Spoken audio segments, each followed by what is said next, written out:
Transmitting to you from Old Heart Radio.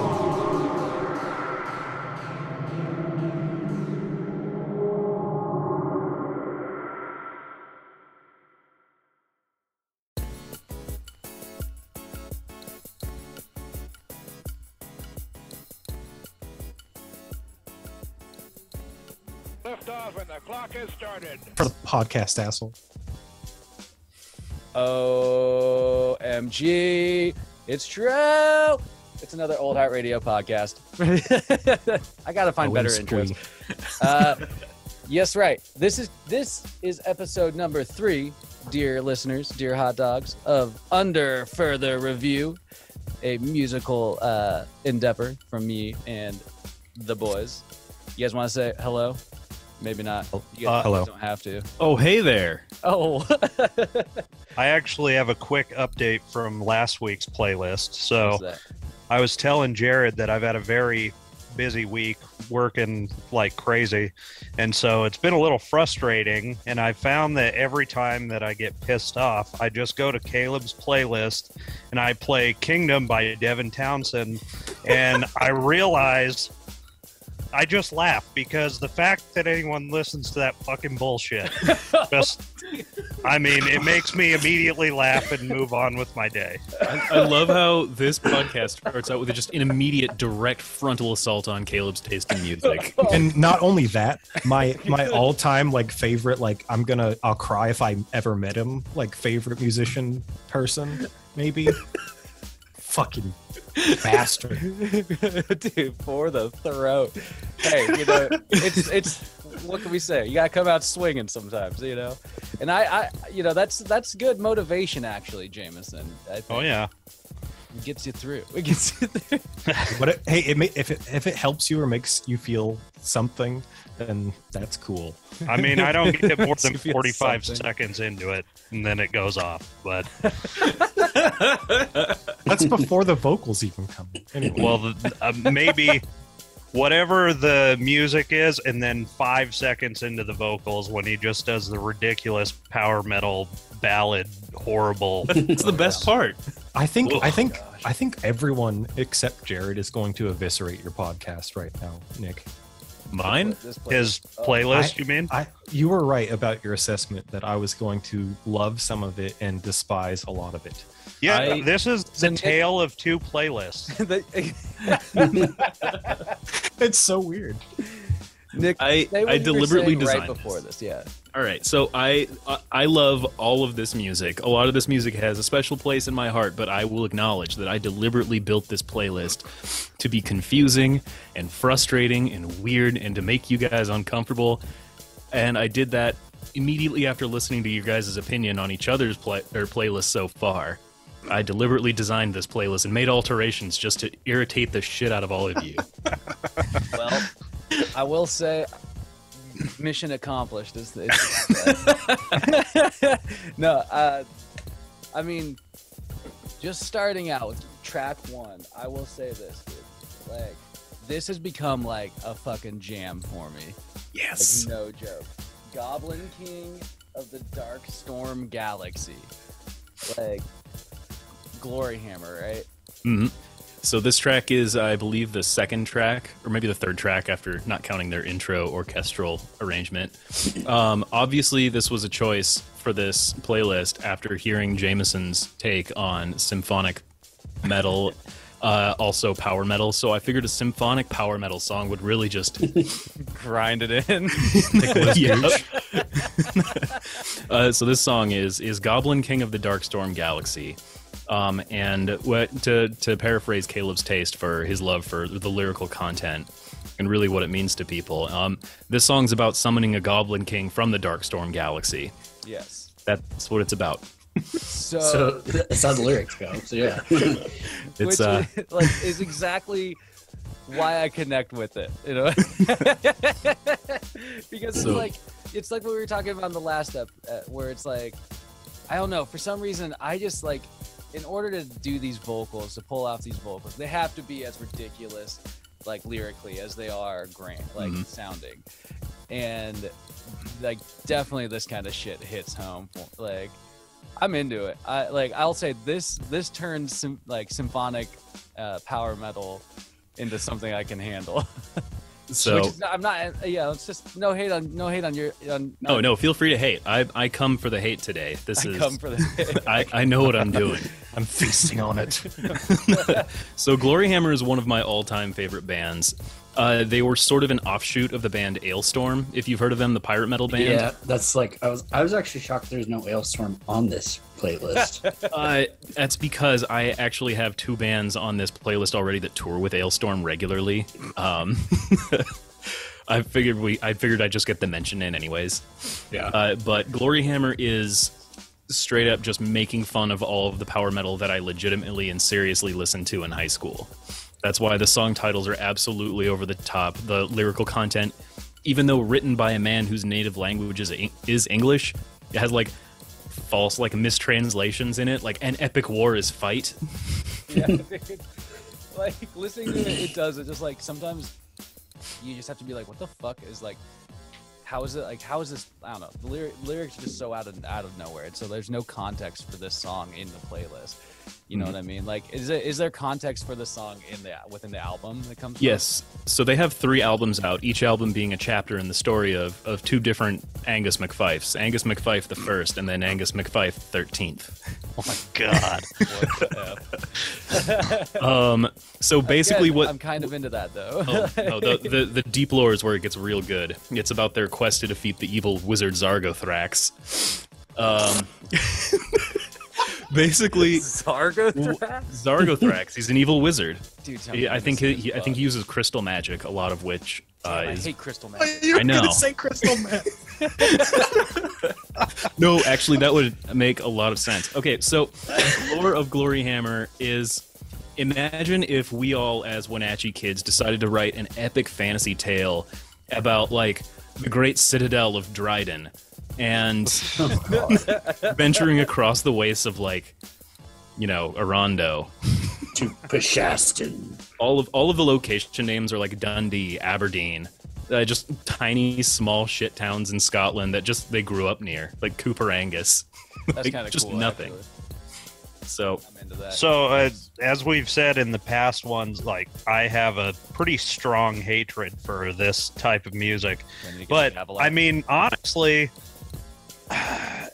it's more like once I stopped thinking about this for anything besides, like, comedy, like, I found a way to enjoy it. Like, I would never put this on myself, but I could listen to it and get a good laugh for sure. oh yeah, But it's so absolutely comedy. I kind of thought the whole time, like, I feel like all these bands are just trying to be Iron Maiden. Like, at some point, they're just kind of a ripoff, and maybe better musicians as well, but it's just basically Iron Maiden. Absolutely. I mean, Iron Maiden is like one of the cornerstones that inspired like what power metal became in like the early 90s to 2000s, and then everything came after that. It all goes back to Maiden and Priest. All those are the roots there. I kind of agree with James, and it was like, oh yeah, this is I'm familiar with them, but I haven't listened to them a ton. And I was just like, this is fun, this is silly. I don't know what the fuck he's talking about. But I'm glad you told me. I don't know why you don't. He explicitly tells you they have to go into the cave to get the crystal key to unlock the chaos portal to the Nether Nexus or whatever. I didn't decipher all of I don't get what you're not understanding about that. Well, I do now. So, yep, Yeah, it was silly. I don't know, man. It's just, I agree, you guys. I think it's like, it's just like once you look at it as comedy, it's just this becomes like a fucking jam that you can laugh through the entire time. And It could have been a Schmouder song. It definitely reminds me of absolutely. things that I would love to accomplish with music, where it's like, like right now, me and Jeremiah are revitalizing Revenge, and we're coming up with these storylines for it. And like right before this, I was just like finalizing my track listing for what I'm gonna do. And it's like, you writing it and you're like, nobody gives 3 fucks about the lore that we're building. It's this like really deep like world that we're constructing, and like these characters that we'll like interact with, and like all these things. And then at the end of it, you're just like, we're gonna write all of this out, and then we're gonna have to just write lyrics that have like a reflection of that story barely in it. And so you're just like, I don't know, man. I understand the context though. Sometimes you just want to write, like, you want to just pour your fucking like weird Why not? energy into like a stupid story, and like putting a guitar solo behind it's fucking rad. I mean, why not? people Power do Metal it. does it. Coheed did it. Yeah, Coheed. I was gonna Yeah. say, like, and people get really into it, and Yeah. you know they took it to a bit of an extra thing because they have like graphic novels. But Yeah, I mean, Coheed okay, had like a very successful comic book run. I, because I'm of a that. I'm a total lore whore. Like I've read like the Silmarillion, and like I love that shit. Like No, I'm just it's- like, yeah. I'm with you, dude. I like the behind, like, I don't know, the big stories behind everything, right? It's just like fucking cool. It's a lot of fun. Speaking of big stories, I'm going to try to not get lost in the weeds this time. We can move on to 40 to 1 by Sabaton, another one of my all-time favorite songs. This song is not comedy. This song's not and comedy? They're actually serious. Yeah, Sabaton sounds absolutely ridiculous. They are big, powerful Swedish operatic power metal. Their band employs a historian. 40 to 1 That's pretty cool. is yeah, so 40 to 1 is specifically about the event when the Wehrmacht, like during World War II, invaded Poland. And they, like, Blitzkrieg had been working. It had been like sweeping through Europe just without fail. Nothing was stopping Blitzkrieg until they got to like this line in Poland. And just these Polish soldiers just fucking spanked the Wehrmacht for days. And it's so badass of a story. And it wasn't until that they were outnumbered literally 40 to 1 that the Wehrmacht could push through their Polish lines. And like during the conquest of Poland. Badass story. Like the country of Poland loves this song so much they invited Sabaton to play it at like their national holiday.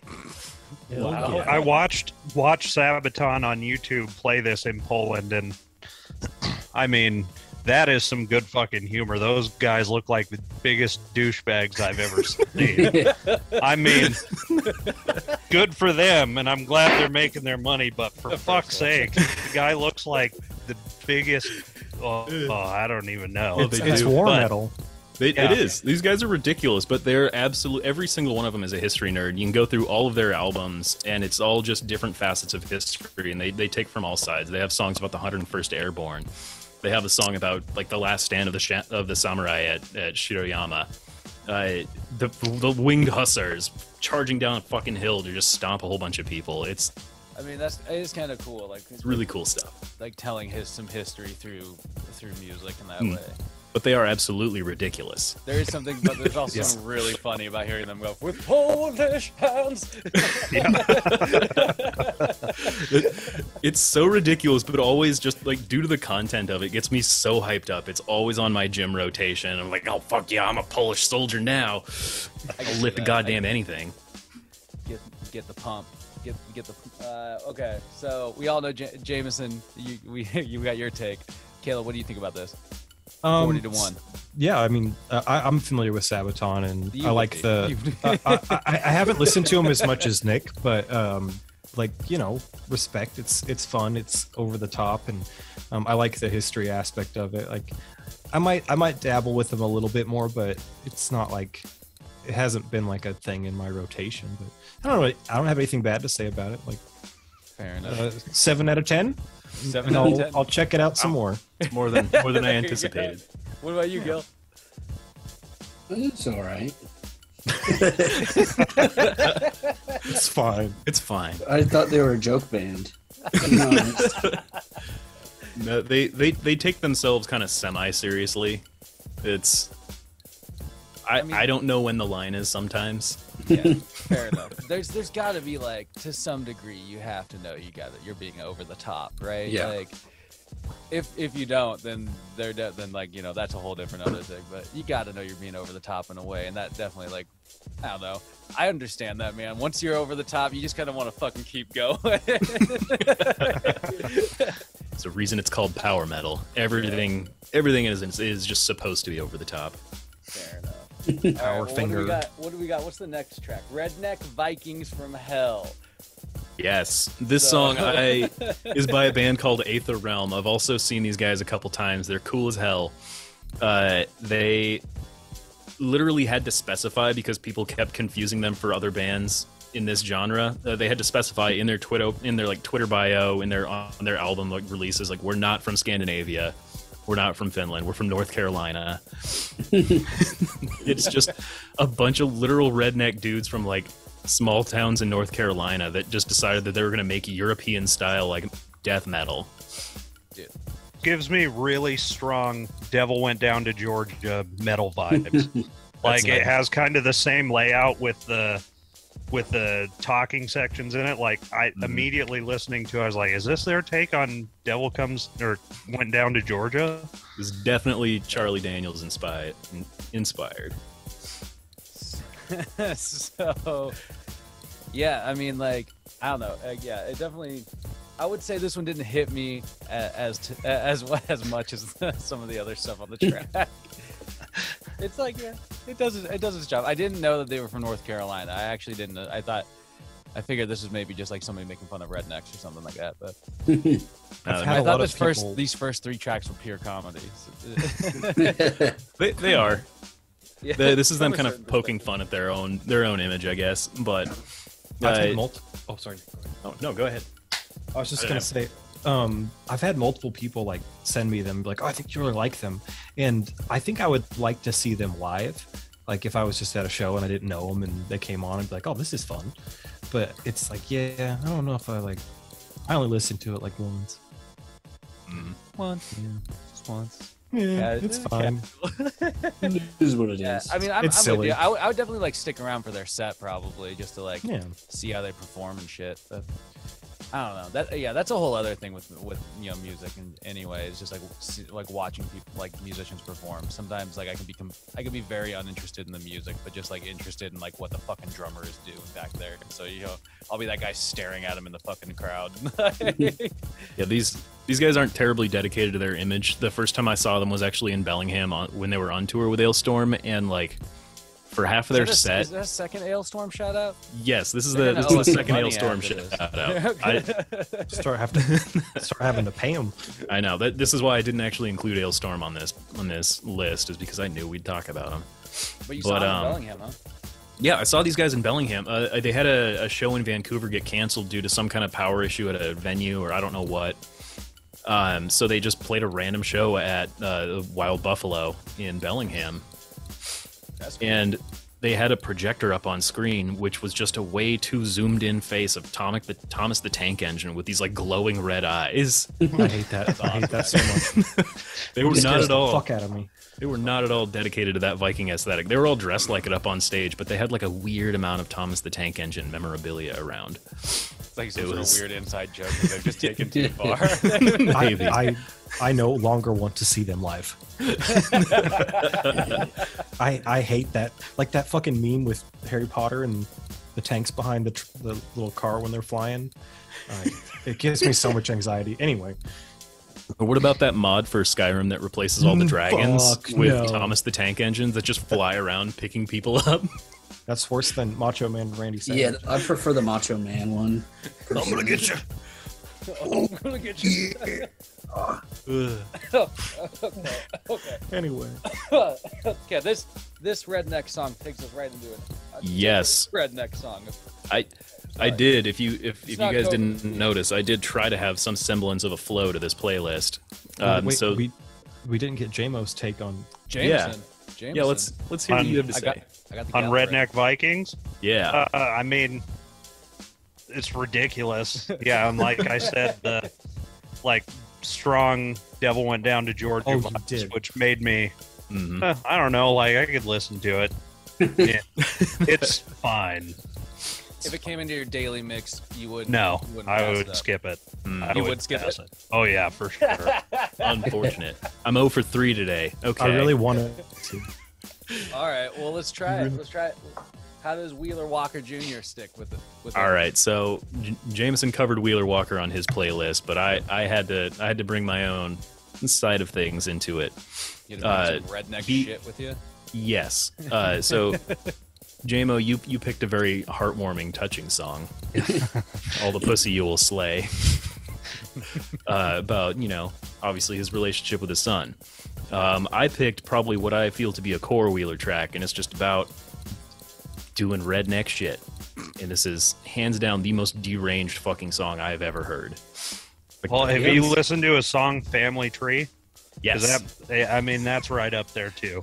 But I mean, there's just as much incest in this one. But Yeah, yeah. You're not lying. Incest is in these days, guys. I guess it really is. I don't know. I We all love thank this Game of song. Thrones for that. So this was exposed to me by our friend Luke Gillespie, Oh yeah. and he prefaced it by telling me when I first heard this song, it was like, oh yeah, we've been watching the season of Archer where like Cheryl becomes an outlaw country star, and I was like, I never really listened to a lot of outlaw country, and Luke was like, oh, I got something for you.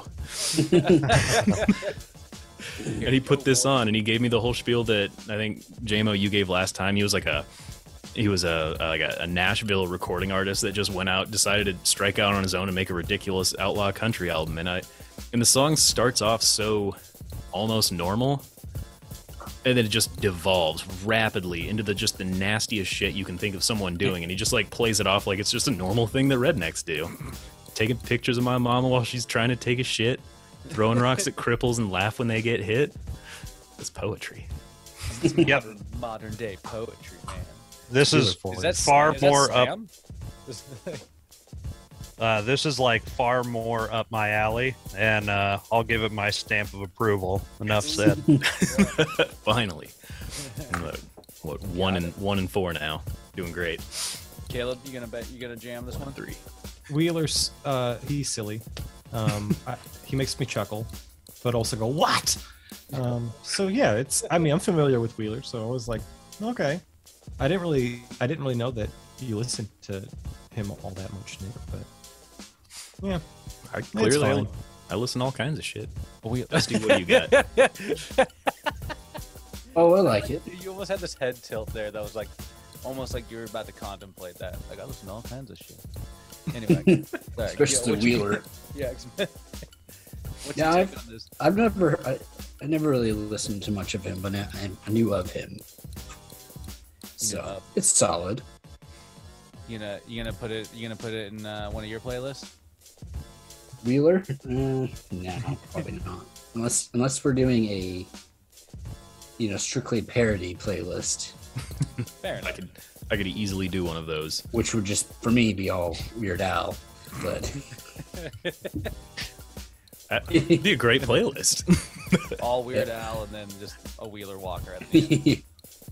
Oh my god. All right. Well, what's the next? We got another. Oh, so this is a familiar group, I believe. Yes. So here's where Caleb stops being so sad. Yeah. Yeah. So this is a Periphery track. We discussed Periphery last week with Blood Eagle, and I could not resist, and obviously I had to put their 17-minute long just flagship song on this album.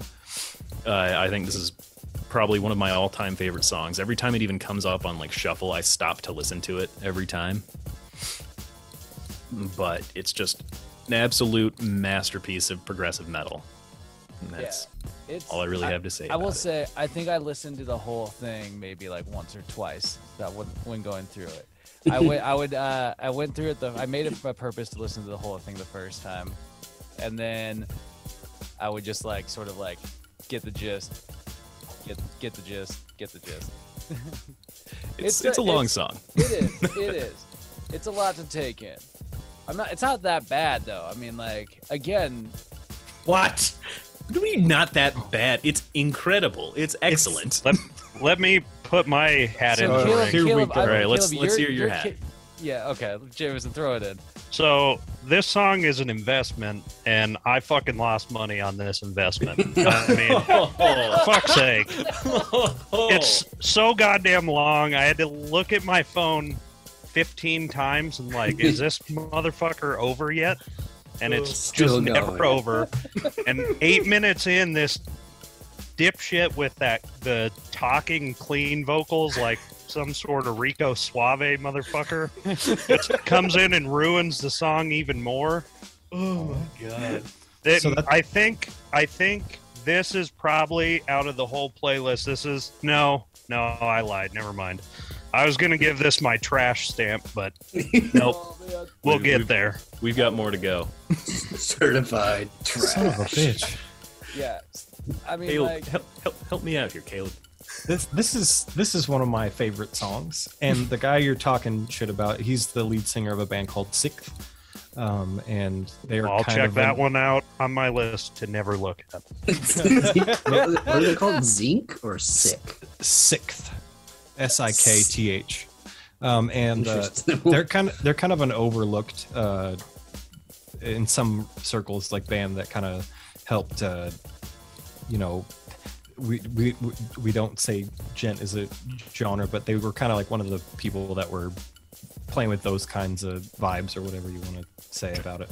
But the song is actually about if like the whole like conspiracy theory about like reptilians being like people who lead the world, like they just take over and create an oppressive regime over the world. are we It's not a conspiracy if it's true. Maybe Are we talking about the Anunnaki here? something like that. But basically, like I didn't it's prepare about for this podcast. it's maybe it might not be like specifically that. It could just be like metaphor, Yeah. But it's basically about like a really oppressive like world order, just wrecking the some society or whatever. And it's epic, and it's a masterpiece, and it's an emotional roller coaster, and it's composed majestically, perfectly. And I'm gonna punch Jameson in his fucking face. I'm gonna hold him down. Hey, No, it's almost September, boys. Okay, we're I'm gonna getting whipped and Jameson's getting punched. we're gonna hold him down. We're gonna punch the soles of his feet. We're gonna beat his feet. No. Hold him down, Ramon. I was waiting for it. He just I had to say it. He said it. It was gonna be unspoken, but no, it wasn't. This is an audio only podcast. Sometimes you just have to say it. Yep.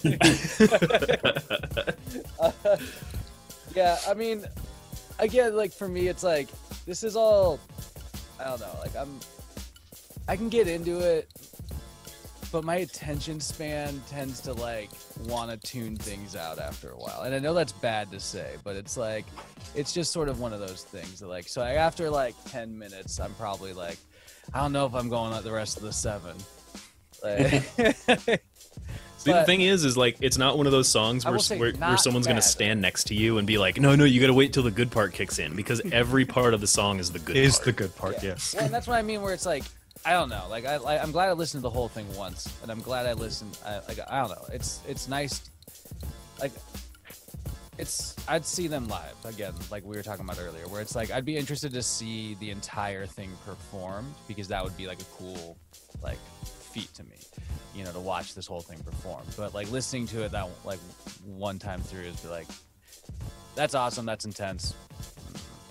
Moving on to the next metal song. Speaking of, up here, I think I've mentioned before that I've listened to a lot. Obviously, as a guitarist, my Spotify is full of just guitar porn. It's just gratuitous shredding and progressive metal licks that are just inundating my Spotify playlists. And this is one of the ones that actually stood out to me. So this is a guy named Steven Toronto, who's literally just like a bedroom guitarist that took off just because of the way that he's stupid good. But stupid good guitarists are a dime a dozen. Hold on, though. What's the name of this track? This is Pixel Heart Verdant by Steven Toronto. Okay. Is it Taranto? I don't know. Any relation to Tarantino? Like maybe cousin situations or something? It's his alter ego. Taran, Yeah, maybe. I don't know. Either way. I actually really fucking dug this track. So this one actually, when I first heard it, I mean, I'd heard a lot of gratuitous shredding songs before, but this one really stood out to me because it reminded me of like old Grant Kirkhope like video game soundtracks, like an old Crash Bandicoot or like Spyro type soundtrack. And I was You like, could turn off fucking Mario Kart and listen to this song. Play it. yeah, like it sounds like that kind of weird off the wall bouncy, just weird bleepy bloopy music, but he's just doing it all on guitar. It's, I don't know, I just thought it was a lot of fun to listen to. I don't have much of a deeper thing to say about it. No, I thought it was a cool pick because again, I'm into this one.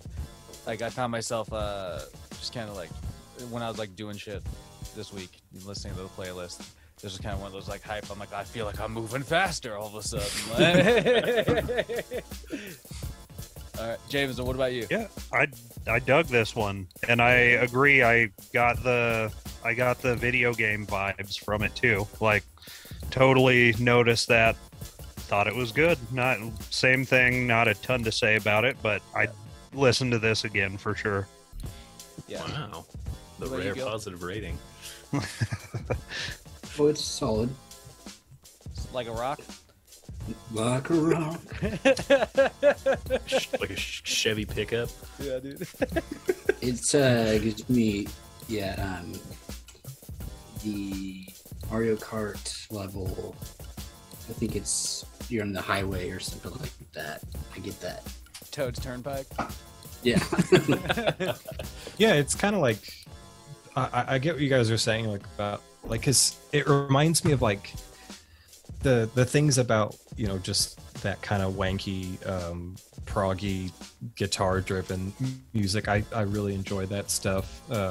You know, it reminds me of like kids who maybe like grew up listening to like Steve Vai and Joe Satriani, but they're also like playing N64, and then they got amazing at guitar and then made this, and I'm like, fuck yeah, this is cool. That's exactly who that kid is. I think he's like this guy is just our age. He makes all of his music from his like bedroom office in the same way that I do, just I do it shittier. Well, What's if the name Steven of your project? man? Tarantino is listening, good job. Yeah, once again, let's take a quick word from our sponsor, String Lights, everybody. Oh, hey, yeah. By the way, I'm String Lights, and this is my office that you can't see, but I'm here. But I'm here. You own too many guitars. I own just the right amount of. No, you Actually, don't. Too many. Hang on, I've got one more that I've been looking at. I'll tell you about it later. Okay, we got to talk about guitars. Yeah. So I feel like this track has gotten like a rare like pass from all of us. Really. Yeah, I'm surprised. This is one I put in here because it's a personal favorite of mine. I didn't think it would actually be received so positively. Well, enjoy capture that it all. while you can. Oh. I'm not gonna lie, I kind of put it in there to annoy you guys. No, I loved it. I thought it was awesome. Yeah, captured my pixel heart. What's the next song though, dude? I gotta be honest. It's not gonna be like a habit of mine to listen to. You know, like some Silverstein. some Silverstein. Some Silverstein. No, Oh, I definitely grew out of those girl jeans, but Boo. the bad habits, man. Like it starts off pretty whiny, like right out the gate, and that's why It's I can't Silverstein. stand it. I know, and it's exactly what I expected. As soon as I saw the name, I was like, this makes sense. Good. Sorry, All right, well, Nick, I'm gonna say pass on this one for me. Oh. Well, wait a minute. I think that sound you're hearing, Nick, is an ally, because Oh. fuck all you guys. Oh, this is no. great. Fuck And yeah. this got added to my liked playlist, to Yes. which I've listened to it many times. It was an immediate shot of nostalgia for me. Fair Like enough. listening to it in my pocket, I was like, this fucking sounds like Silverstein. And I let the whole playlist go through once. Like, that's my new thing. I listen to your guys' playlist without looking at who any of it is. And then the second time through, I'll look at the bands. And yeah, dug this one. Nice. Well, yeah. Hey. I think this is one of their newer singles. I remember when I first found Silverstein, it was because I was looking for power metal on LimeWire. And I was just searching things that might gave you Silverstein. hang on. Yeah. I was searching for things that might be in a power metal song, so I was searching things like wizard and dragon and sword. And so one of the top results Sword. was Your Sword versus My Dagger by Silverstein. And since I'd never heard of Silverstein, I thought they were talking about some like epic like silver chalice. And they had a sword and dagger song, and I was like, oh, this is gonna be some fucking power metal. It was not. It was straight up like post-hardcore emo. Yep. And I had no idea that was going to be like my favorite album of that year. I think that was Discovering the Waterfront. Yeah, But- solid I will say this. album. The whole like the vocals have some like really catchy like fucking like hooks to them. As I'm like kind of listening to this again, but like Jameson, you mentioned nostalgia. It does send me right back to like when I fucking remember picking up their album, like the Sword versus the Dagger, whatever the fuck, you know, like that, like when they were kind of popping off, like I don't know, like it's just, it doesn't hit this doesn't hit the same for me. But Gil, what about for you? Oh, I like this kind of stuff. Gives me that nostalgia. I was like good emo stuff every once in a while, or some pop punk, or some screamo, as we used to call it. Oh, for sure. I feel like I haven't listened to a lot of like that, like screamo or like pop punk in a while, man. And so it's kind of been interesting, like getting it reintroduced to like familiar sounds, I'd say. Oh yeah, it's definitely that is the takeaway I'd have from that track. Yeah, definitely made a comeback for me over the last year. Listening to all that stuff again. Yeah, I mean, we can thank Jeremiah also for shoving it like probably down some of our throats, like getting it like back on our radar. But Caleb, what do you? Let's hear it. What do you think? Well, do I need to get the gavel out? Yeah, I don't. Maybe like a soft hit with the gavel, because it's already like happened. I can't. I don't have a lot of legs to stand on, because like back in that day, I was like, I enjoyed, you know, like The Used, My Chemical Romance, things like that. So it's in that same kind of vein, but it was never a band that I got that into. I remember specifically in 9th grade handing Caleb one of my headphones and being like, listen to this, and it being Silverstein and him hating it then. So there's a long standing history. It's just, I mean, like, you know, to say positive things about it, like, yeah, it's that kind of, it does give me that nostalgic feeling, because that was such a, you know, specific era, and it has catchy, you know, melodies and things like that. But it's the Silverstein is just not the chalice I want to drink from. All right, well, to move away from Silverstein, I do want to point out that featured on this song is a guitar solo by a guy named Aaron Marshall of his project Intervals. Yeah, Intervals is fantastic. It's another one of those like, incredibly like guitar-driven. I don't even want to call him metal, but he's very progressive, like heavy jazz influences, like heavy fusion stuff. Incredible guitarist. Like he's basically the type of guitarist I model myself after when I play guitar. I want to be like that guy. He's just that good. Well, on the Silverstein song, or going into the next one? Okay. This is on the Silverstein song. It's the featured artist is Intervals, and he does the guitar solo. Gotcha. Which is why it was way better than any of those guys can play. I was wondering about that. Then I saw it. I was like, oh, okay. Yeah, I mean, Silverstein isn't really like the pinnacle of like musicians, I would say. No, but Intervals definitely is. Yeah, I'd say like I'll probably dig into Intervals after that then. Yeah, check out the song Touch and Go. I think that's a great starting point. It's a really fun one. Maybe that or Siren Song, but the instrumental version. He had some vocals on one of his albums that were just not great. Jameson would have some very strong opinions about the vocalist on that album. Nice. Well, what's the next track? It's what? Hey Jared, what's the song again? Yes, this is a Which I feel former. Like one of you will probably ask me at some point.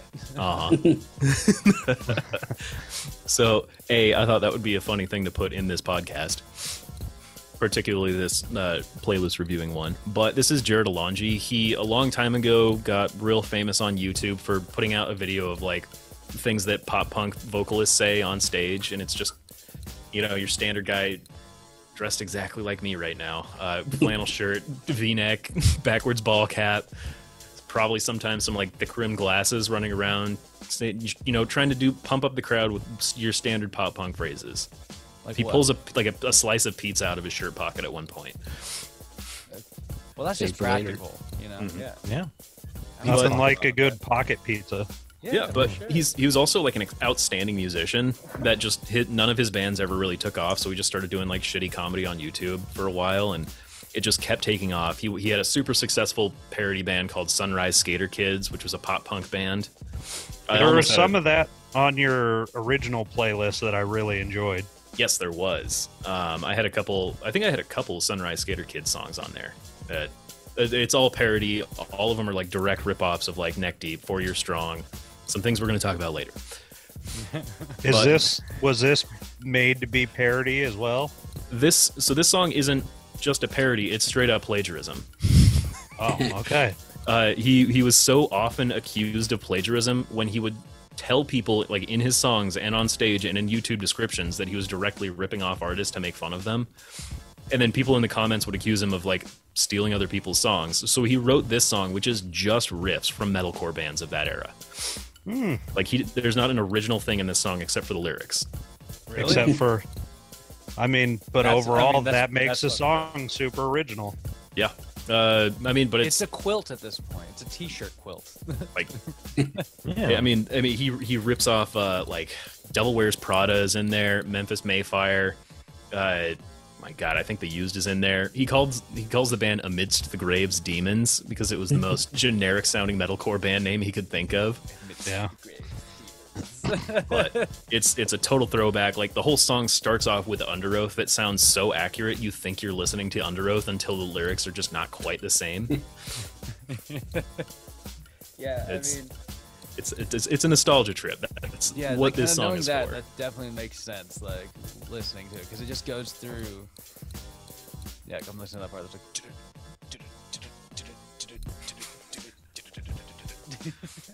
Yeah, yep. Dude. Oh man, I could see that nostalgia trip. I don't know. I didn't mind this one. It had less Silverstein-y vocals to it, which I can't. I just like maybe as I've gotten older, I've just gotten a little more guttural, like with what I want out of some things. But so actually, the guy this singing has too much of it. I don't like the singing. I like some of the screaming, but I just like the music mostly in this. Just to clarify. The screaming and the singing is all done by a guy named Johnny Frank. Johnny Frank? Yes, and he was the front man of, I believe, Attack Attack. Heard of them. And that band never really took off. And now he has a new band called Bill Murray, spelled as like one word with a bunch of different letters. He's like an actual professional musician. Jared actually, not you, Jared, but Jared Alonji actually gets he gets along pretty well with a lot of like kind of the major players in those scenes. Yeah, I don't get along with them. You got beef. Yeah, I'm on the outside. But he brings them in quite a bit to do cool projects. But that's cool. If you like metalcore of that era, that sort of there's some emo in there as well. Like this is a big throwback song. Yeah, I mean, I guess I'd say that like it's kind of cool what he's done creatively, like with like fueling one thing into the next. Like that's really cool. I admire that, and like knowing that that's kind of like meant to be like not just like a parody, but almost like a direct like sort of like it's an homage. Yes. Yeah, I think that's kind of cool actually. Learning the thing about it. Yeah. Helps me appreciate it more. Yes, but on the same token, Do I need it? One gavel? No, I don't think so. It was okay. But for me anyway, the story behind how the song was, derived and all that is better than the song. There was some parts that I liked. Like I was like, oh, that's cool. I like that. Or other parts I was like, nah. I know it comes off very generic, but hearing the story, that's basically exactly what it's supposed to be. So he was successful. It's a good one. Yeah, it was designed that way. That. Gil, are you adding it to your daily mix? We'll see. I mean, I like that style, but my daily mixes just generate themselves. So. Oh, that's true. That's a bad question. You're a slave to the algorithm. Yep, basically. Artists ask Gil to be on his daily mix, not the other way. Send applications. Yeah. They send him demo tapes. Dude, that's where the demo tapes I'll put go. you on playlist. You're not gonna make it. I'll send you a tape. Don't worry, I got a tape for you. You got a tape? You making a tape? Yeah. Actually, no. Since I'm working on that synthwave EP, one of the things that I talked about with some of our other friends, the Dix boys, Elliot and Calvin, So I'm gonna go over there and track my masters through their like big ass old 70s tape recorder, so I can release a cassette tape version of my EP. Fuck that, yeah. You know, No there will one's be going to like, be able to listen to it. nope. There will be like 10 copies in existence for no reason. It's okay, dude. The last Time of the Leper album that me and Jeremiah made, we put like I have like 2 copies of it on tape, and that's about it. Tape's it's a superior format. Yeah, sometimes Said no one. said As long as you have a pencil. You could wind it back up. yeah. I'm actually going to be releasing my final album on 8-track and Laserdisc. 40, Oh my 45s. God, dude, Some don't get me Betamax. started about Put me Laserdisc. down for a laser disc. I was ranting about Laserdisc the other day to somebody.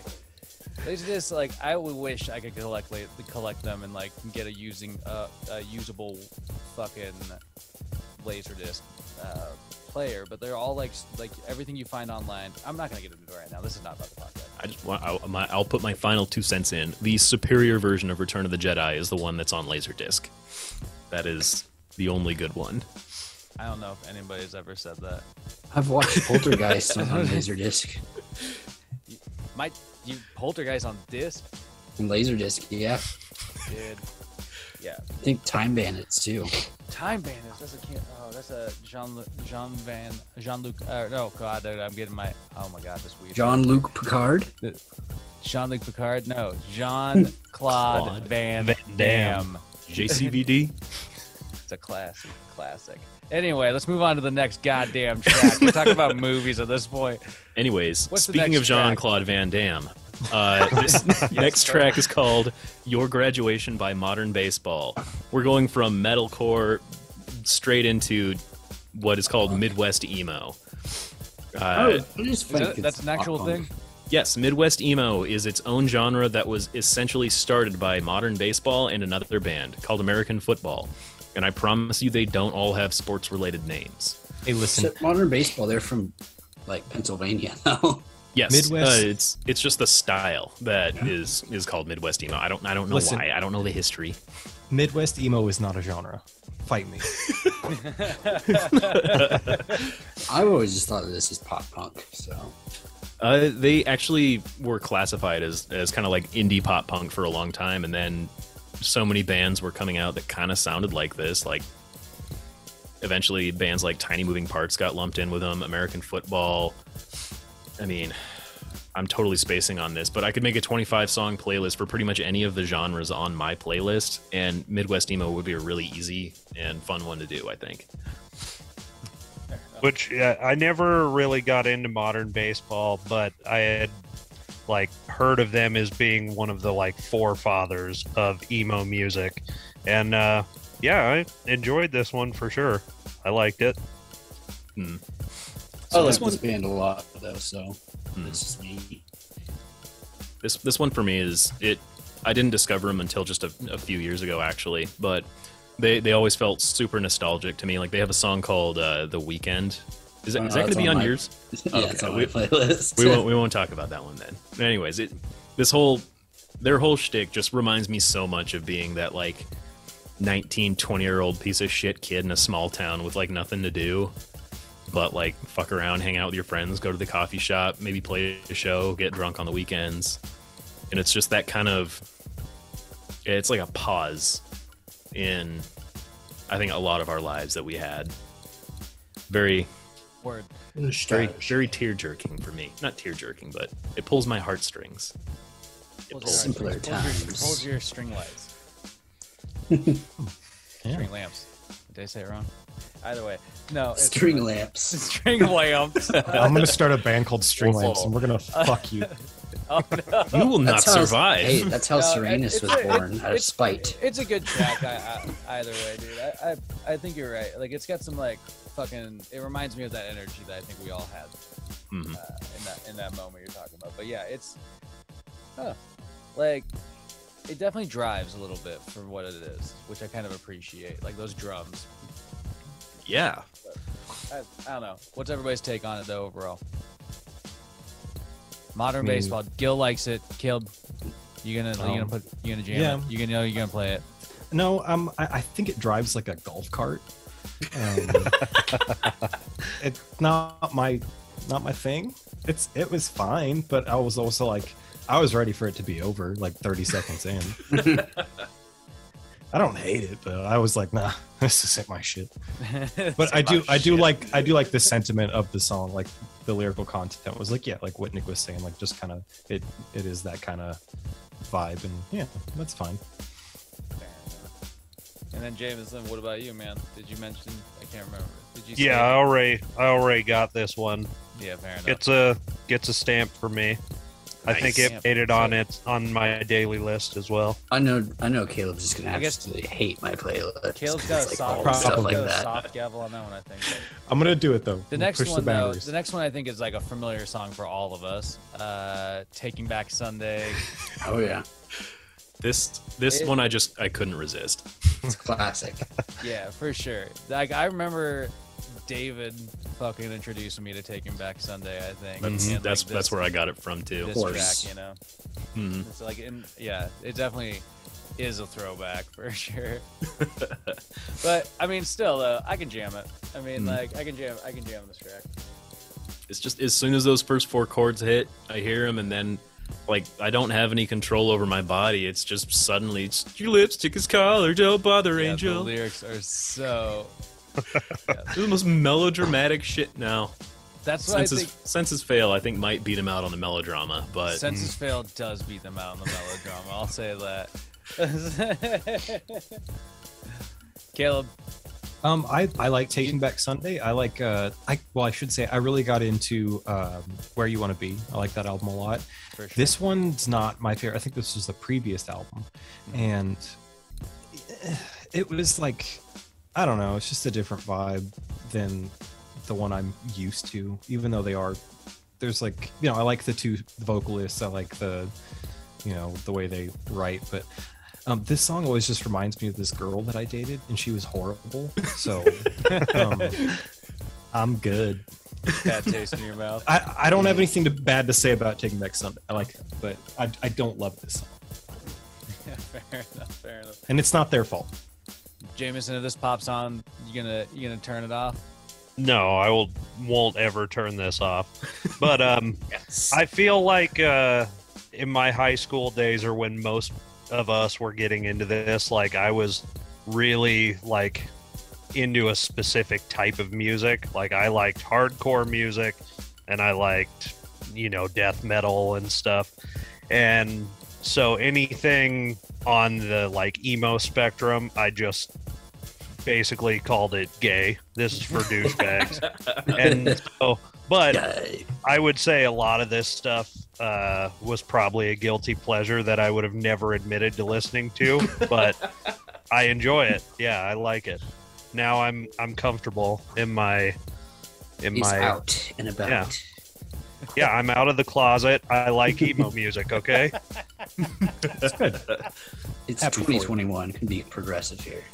Guys, it's the 90s. still is. It'll never stop. That's why I'm. Well, yeah. So I guess it's not. This one's not gonna get cut.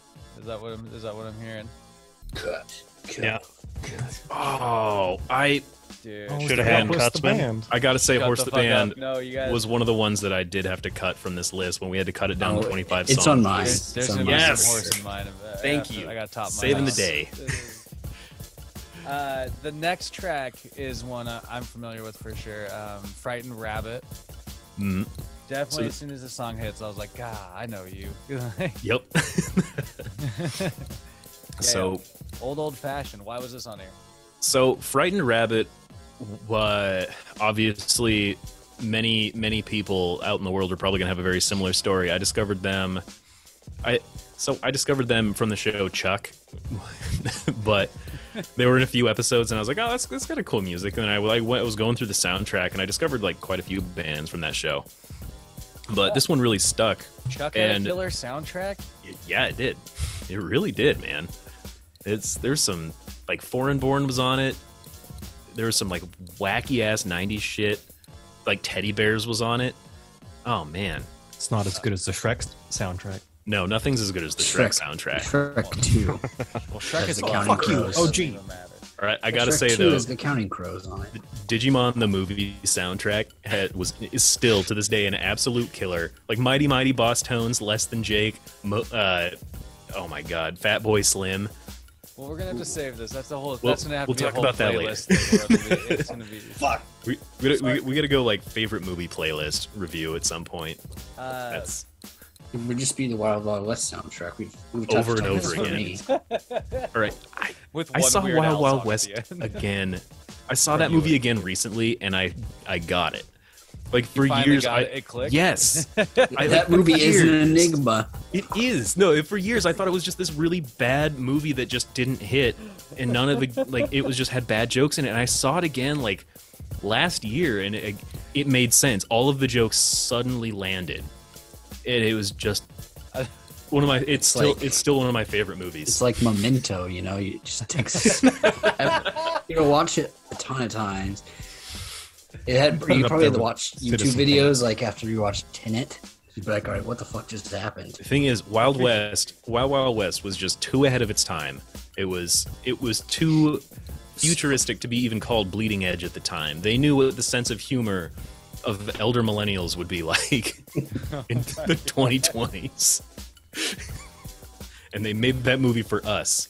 Well, Anyway, well, there was no Frightened Rabbit on that soundtrack. Oh so- no. Okay, well, okay, I got in the weeds. it's I said I wouldn't. okay. bring them in. It's okay. I'm here to be the weed whacker.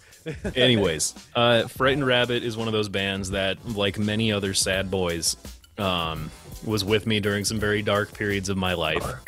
Oh yes. I mean, that's definitely where I found him. I remember Yup. a guy named Todd that I was in AmeriCorps with passed them along to me, and I was like, oh. But yeah, I can still definitely get into him. It's unfortunate that the singer like passed away, but Yeah, I was pretty sad about that. It was Scott. So Frightened Rabbit basically doesn't exist anymore because it was just Scott Hutchinson's band. And when he ended up taking his own life, he jumped into the Firth of Forth, which was such a Scottish thing. I actually didn't know what it was. I had to look it up, and it's a river. It's a river called the Firth of Forth. Yes, and it's not even like Forth the number. It's Forth. So, I still don't fully know what it means. It's just extremely Scottish. But I decided to pick this song, Old Fashioned, because I figure it's one of their less sad songs, because this is like the saddest Scottish band you can listen to. And Old Fashioned, I think, was just like a little bit happier of a song. It's more about like kind of taking a break, turning all your like devices and lights off, and listening to the radio, and just taking a break from the world a little bit. It's a nice song. I like it. Jameson, you gonna what's your Yeah, take? I liked this one. I felt like it just had, like, if this one popped up on the radio, like top 40 song, it wouldn't surprise me. Like, you get a lot of like Lumineers or early, what was that other fucking UK Mumford & band? Sons? Mumford and Sons, exactly. I get those kind of vibes from this, Folk pop. and so Yeah, yeah, I would say it was that. fine. Fair enough. I would say that in defending the rabbit, that this definitely I think might predate Mumford and Sons. Oh yeah. By a lot, Yeah, And, I'm like, sure. Yeah. But you're right, dude. Like they do have like they do have kind of a bit of that sound. But yeah, I mean, what about you, Gil? Oh, I like this. It reminds me of the Front Bottoms a little bit. Ugh. That style. I know you hate that band. Do you have any front bottoms in your playlist? Oh yeah. Oh, good. Oh, good. I have words. But it's just kind of that. I don't know. I just like this style of music though. So I do have a fun fact about Frightened Rabbit and about their last song ever released. I was watching the movie Skyscraper starring Dwayne "The Rock" Johnson. Every good story starts with a Dwayne the Rock. Yep. This movie came out in 2018 after Scott Hutchinson died, actually. And I sat through this whole movie and it was okay. It was your standard summer blockbuster Dwayne The Rock Johnson movie where he just does shit. He released Rampage at the exact same time, and I'm Was like, that- this is the same movie. Was Skyscraper the one where he doesn't have a leg? Yes. So Okay. he's a veteran missing a leg, which was pretty cool. Like putting limits on Dwayne Johnson like makes him act a little better. I Just think makes your He legs has stronger. no limits. Okay. He does when he's missing a leg. No. No. I've his seen how much limits- sushi he can eat. But no, so that movie was a totally standard Dwayne Johnson movie. I enjoyed it. My taste in movies is pretty garbage anymore, so I don't know if I'm qualified to review films. Was So the there's song in the movie or breaking news something? on the Rock front right now. I know. They're making a Jungle Cruise 2. Now they're speaking of the Rock. So Jungle Cruise 2. Didn't I the feel- first one just come out? Yep. Yeah, They're did announcing anyone a watch second the one? first one? you heard it here first. Jungle Oh, Cruise good. 2. Booze Jungle Cruise. Cruise 2. I did really Booze like. Cruise. I did really like the Jumanji movies. It's actually going to co-star Steve Carell's Michael Scott. Dropping bombs. Dropping You heard it here You heard first, it. kids. Yeah. Disney owes me So- now. So Anyways, back to Spoilers. hang on. Yeah. I got, before Caleb, you insert yourself on this one. Back to Skyscraper. Gavel? I sat Gavel? through this entire mediocre ass movie, and the end credit song, it was an unreleased Frightened Rabbit song that was like produced better, had like a more electric sound to it, but the voice was so familiar that I was like losing my goddamn mind because I was sure it was Frightened Rabbit, but I'd never heard this song before, and I knew he was dead. And so I had to go and like look through this entire thing, and it was a song that Frightened Rabbit made for the movie, for the Dwayne Johnson movie Skyscraper, released in 2018. Oh my god. That is only, to my knowledge, it can only be listened to during the end credits of Skyscraper with Dwayne The Rock Johnson. I mean, That's terrible, this is a man. bit morbid, but do you think that's why he ended it? Oh shit! I laughed too hard. I think you're right, Jameson. Well, dude, like to be honest, that is like a rotten way for Frightened Rabbit to be remembered as like you know that band at the end of Skyscraper. Or Too whatever. late. Because they were. I mean, like. Yeah, I don't know. That was like I feel like the opposite of the image that they were like ever striving for. as completely the as opposite. projects. Like, Caleb, what? Like, Okay. So Where are Jared, you at with you said like, oh, I know you. yeah. To quote the neighbor from Dennis the Menace, I don't want to see you. I don't want to hear you. I don't want to know you. Go away. It's that Lumineers, Mumford and Sons, Yep. type of like vibe. I'm credit to him if he came first, whatever. But and it's sad, I don't want to speak ill of the dead or anything, but poor guy. But fuck, man, this was. I mean, I'm just gonna go ahead and not save it for later, but this was my absolute least favorite song on the whole playlist. Whoa! Woo! I mean, there's some. Okay, all right. It made my Hot made dog. my legs ache. I felt pain in my body. I was like, I think I was all clenched up. I was like, oh, I hate it. did you listen to the whole thing? Yeah, I did. Wow, Well, good that's on ya. dedication. I always Well, shit. I was in pain the whole time. Respect that for the rabbit, man. Oh man, Sorry, guy. It's okay. It's okay. You killed the rabbit. You might. No, he fucking did. Hey. Oh, okay. Don't put that on me. Don't put that shit on me. I just skinned it. All more than what's- one way. What's the next Must track? Okay. Get him. What's the next Oh, track? So the next track, I Next honestly beat. could do an entire playlist of way more than 25 songs just on modern pop punk. Ugh. So obviously, it was between my two roommates at the time, Pat Baker and Luke Gillespie. Pat got me into like the classics again, which I had really not appreciated at the time. So they got me super into Sum 41. Like, Oh yeah, I love Uh, 41. yeah, it was like Sum 41, Blank, all the bands of that era that were just like absolute powerhouses of that like early 2000s pop punk when pop punk was actually popular and huge. Mm-hmm. Yeah. And then, I mean, I obviously wanted something a little bit newer, and I like something with a little bit more edge to it. So Luke got me into bands like like Rufio, Abandoned by Bears, Chunk No Captain Chunk. I mean, some of these bands are a little bit more considered something called easycore, which is this weird hybrid of hardcore and pop punk. I think it's just the most fun. Yeah, easycore. It's great. Genre.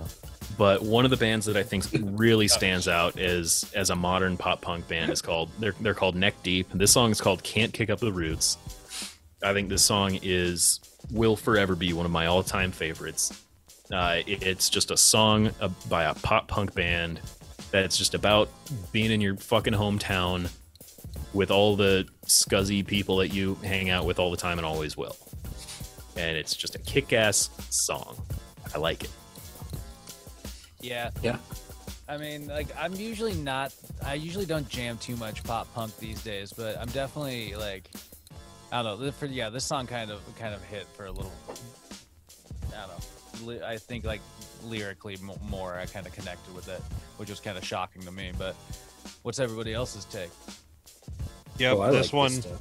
This one gets a stamp as well. This went onto my list. Yes. It's a good one. Lyrics are solid.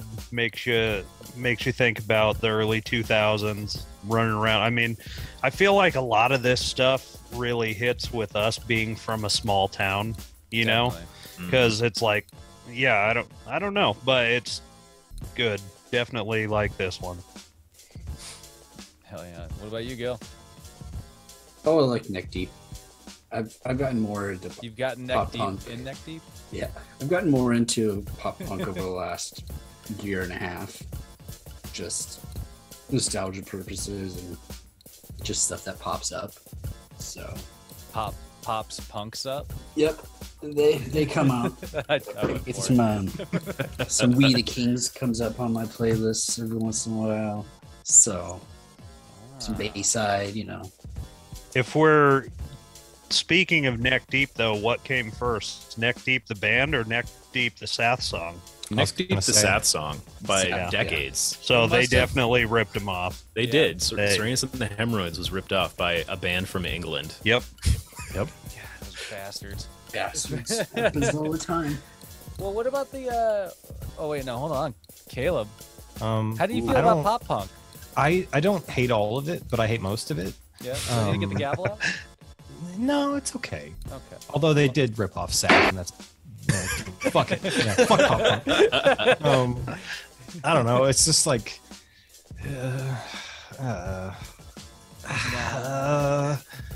it's not Would as you- bad as ska. Whoa. We'll get on. into it. Don't worry. We will. Yeah. Once you guys, yeah. Okay. But- Anyway, ska. yeah, like- ska aside. Let's put ska aside. This was not my favorite song I've heard. It wasn't my least favorite song, but I'd put it in that category. Oh yeah, because your least favorite I- song was "Frightened Rabbit," right? Yeah, probably. But I don't know. Like, I don't get, like, I do like some, like, I really enjoyed Blink-182's like self-titled album, but it's a kind of a departure from that pop punk. And I think that's why I liked it. So yeah. Yeah. Yes. I really like pop punk, but I definitely see like it can be a bit of a parody of itself. Like, honestly, I can't really tell a huge difference between this song and the next song. Like, you could probably convince me that they were just one big song if you took the break out, but that doesn't mean I don't like it, and I'd still listen to it. Yeah. I agree with that assessment, Jameson. That was actually a deliberate choice on my part. I chose these two songs because they sound so similar. Yeah. To the point where when I first heard Can't Kick Up the Roots, I could not figure out who sung it, and I'd heard so much 4 Year Strong at that point that I was convinced that it was actually a 4 Year Strong song. And I've even made jokes about it, that 4 Year Strong's best song is Can't Kick Up the Roots by Neck Deep. But we might as well just flow right into this next song. We All Float Down Here by 4 Year Strong. Yeah, dude. So out of these two, I preferred this song for sure. Same. Yeah. Wow. By a little bit. Wow. Yeah. Wow. Wow. I don't Is know. Owen Wilson here? Wow. He's gonna need to sign something. Okay. Mm. Owen, we know you're listening. If you ever want to be on the podcast, please. I'd love to just love to talk to Owen Wilson about stuff. You think he'd build a playlist for us? He would. He totally would, and I'll bet you it'd be a killer playlist. It'd be all tracks with the word "wow." Yeah. Be a bunch of Wes Anderson fucking soundtracks. It's actually just the World of Warcraft soundtrack. All right, Owen, call us. So anyway, we all float down here. Yeah, like I said, out of the two, like this is definitely my preference. Mm-hmm. I also like the cover. But, yeah, the cover's badass. Yeah, their album art's always super cool. They've got I don't know if it's like one of them that draws it for them, but they usually go with like the same artist for their album art, and it's just doodles of these guys being fucking nuts. Fair enough. I felt like this song missed some gang vocals. Like I feel like that era of music, like that was kind of a staple of just having at some point somewhat of a breakdown with gang vocals, and I thought would have fit into this well. But like I said, you know, pretty standard pop punky that I would listen to again for sure. But nope. You know what? In retrospect, I should have put Go Down in History on that, because there's absolutely gang vocals before the breakdowns in that song. Yeah. Like, pretty sure every other song on this album has gang vocals in the exact manner you're describing. When I think of For You're Strong, I think of gang vocals and Luke. And what? And Luke. Oh, and Luke. Yeah. For sure. Luke, Every time I this think is about definitely pop one of those punk, bands that I got from Luke. Yeah, that makes sense. He's gonna be another guest, dude. He has to be another person on this podcast, man. Dude, why did Siri get activated? That's creepy. That shit off, man. Bezos is listening. Or no, not Bezos. That's Apple. That's Amazon. This is Apple. Steve Jobs. He's come back. The ghost of Steve He's Jobs. fucking Well, dead. he's been haunting me for some time now. Steve Jobs actually encoded his identity into the cloud, so he can't exist on one computer because his mind is too powerful. So he's actually contained within the Apple ecosystem. It's like Ultron. Exactly. Yeah, I was gonna say this sounds like some sort of villainous activity, man. Well, we talked about reptiles. Now we got to do this. Oh, you gotta go deep.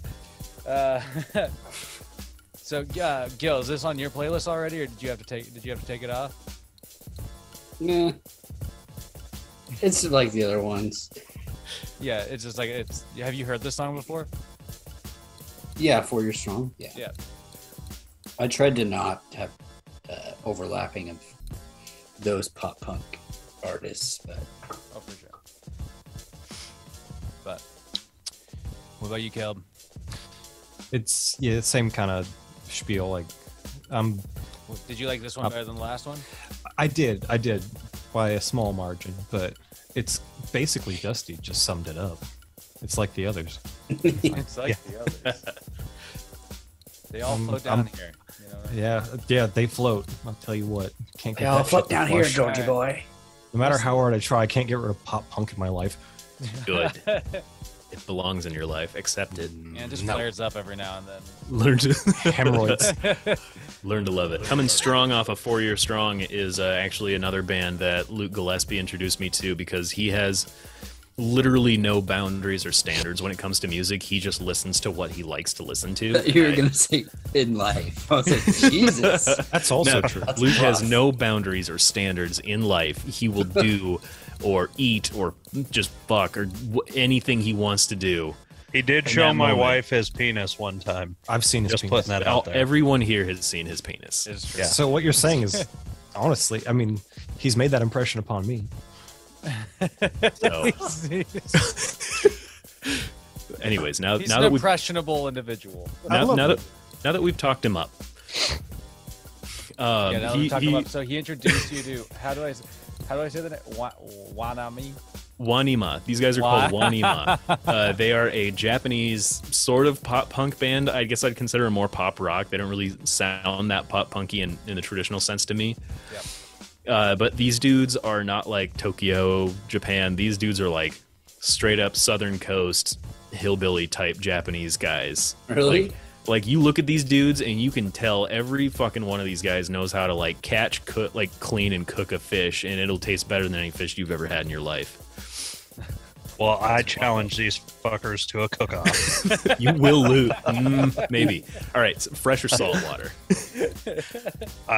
Well, anyway, let's just move on. Let's move on. Anyways, but this song is called. I had to look this up because I don't speak Japanese, and this is written in Japanese. But this song is called Tomoni, which just kind of means like all together now, or everybody all together. But I have no idea what they're singing about, but it's a really fun sounding song, and I think it really illustrates something that I have been looking into recently as a musician, and that is Japanese song structure. Like, their take on Western music is very different from how we perceive our own music. Yeah. Initially, I've been listening to these guys just because I thought they were like super fun to listen to. But then I started listening to their chord progressions, and some of their chord progressions, rather than being like, we're so familiar with like a 4-chord or a 5-chord progression, these guys have like 12 to 15 chords in one like line. And I didn't really understand that until I saw a video of Marty Friedman, the former guitarist of Megadeth, currently lives in Japan as like a recording guitar artist, like regional expert. And he broke down what like a Japanese chord progression sounds like, and it's like 15 different jazz type chords, like diminished, suspended things that all flow together and like kind of tell a story in just one chord progression. It sometimes takes like so many beats to get around to the point, but it just flows. And these guys are a great example of this. Oh, did we lose Dusty? No, I'm here. My cat did something. Oh no. This song, Nick, like, I don't know. I guess I do like listening to music in another language, because I think a lot of the time you can just put the lyrics away and just enjoy the music for what it is, and enjoy the vocalist, like, just for how they make noise, for lack of a better way to say it. Mm-hmm. But I don't know. I just find most of the Asian languages to be like a little distracting to me personally. I just don't enjoy it, like listening to a Spanish band, or I don't know. But yeah, I probably won't ever listen to this one again. That's fair. I think that, like, I mean, sort of similar. Like, this track, like, I'd be more, I don't know. It's not that, like, I have an aversion to, like, foreign language and music. It's foreign language or something, and just, you know, non-English in music or whatever. Because sometimes it's really interesting to, like, hear a different language, like Jameson was saying. But I think that, like, I hang on that like line with pop punk anyway, and so like that compared, like, on top of like not really getting any vocals that I can like latch on, any lyrics that I can latch on to without understanding the language, I'm just sort of like, this song's sort of lost on me. Yeah, I know Nick said that you don't think this is pop punk, but to me, this comes off as 100% pop punk. Yeah. I mean, I do think, it's an interesting sort of like idea of like how this, you know, song might be structured or whatever, but yeah, it just sort of, I immediately thought it was pop punk. I was just has that sound. Yeah. I do get the language issue there, because I actually have the same issue with like hearing German in a song. It's so just offensive to my ears. Yeah. Oh, God. Dude, like, I could never listen to to Rammstein without just disgust. I just read, I don't know what for, I can't speak much into it, but I just saw that the singer of Rammstein got arrested in Russia. Ooh. Yeah. Side note. But Probably just asking someone politely for directions, and they thought he was assaulting them. Just something to say, because they're Russian. Also an abrasive language. Du hast mich. Where ist deine U-Bahn? So Gil, It's that way. That was butchered. I don't think Varen is where. Woher. Woher ist. And then I use I don't know. I don't speak German, man. I'm Never working mind. on it. Anyway, Gil, so you like pop punk anyway, but did you like this track? I mean, I yeah, can call it's this a pop fun punk. one. I'm sorry, Nick. I'm sorry. It's a fun track. Fun, yes. I told you guys But- when I built this playlist, it was designed to be frustrating and not to be liked by many of you. And by The- many of you. Divisive, controversial. No, it sticks out for sure. Sticks out in a good way or a bad way? In a good way. Whenever it Really? comes on at the gym, and I'm like, all right, me going. Yeah, fair Fascinating. enough. That was unexpected. The energy is there. Caleb, Yeah. what about you? Yeah, it does have that like really positive energy, and the title of the song, which I kind of figured was going along with the album art, which says everybody and has like a crab hand and a bunch of weird stuff. It's weird art. I'm kind of a little bit with Jameson about the language thing, even though I really love music in lots of different languages, but I have like kind of a certain branch of languages that I'm more drawn to, just the way they sound. And Japanese is interesting, but it's I haven't quite tapped into it yet. But I did notice the weird like chord progression part of it, and I was like, this is strange. Like, it's a weird take on pop punkish adjacent sounding shit. I think pop it punk was adjacent fine. is a great descriptor for it. But is that a it was genre too? interesting. What? No, nothing is a genre. There's no such thing as genres. It's all just guitar tones. That's a made up word. Genre. Genre. 50 Cent. That's how Alex Trebek used to say it. Genre. It's like when people Rest say in timbre. Big rip. All right, Caleb, you kind of hit on something. I absolutely hate that pronunciation of it. That's how you say it. It's infuriating. It's not you know what? timber, it's You're also supposed to say charcuterie or some bullshit like that, but it's charcuterie. French is the biggest load of garbage It's the most that has bullshit ever ass been language. passed through human lips. I don't I care. just- Fuck you, France. It I love sounds how like shit. We had a Literally just whole developed. conversation about like what we prefer, like language wise in music, but Not all of us can French. just agree that just not French. Charcuterie board is just an adult lunchable. Let's be Dark real. coochie. Oh, For real. It's just never because thought of it true. like that, but Yeah, but yep, That's true. nailed Like, it. I'm behind that. I just have support to this. watch Which I love some good adult lunchables. Me too. They make good Yeah. food, the French. For sure. Great food, Very terrible language. fucking But don't bad. talk in front of my food. You're gonna spit in it. You gotta fucking spin. Except for the pate. I'm like, I feel like I'm eating cat food.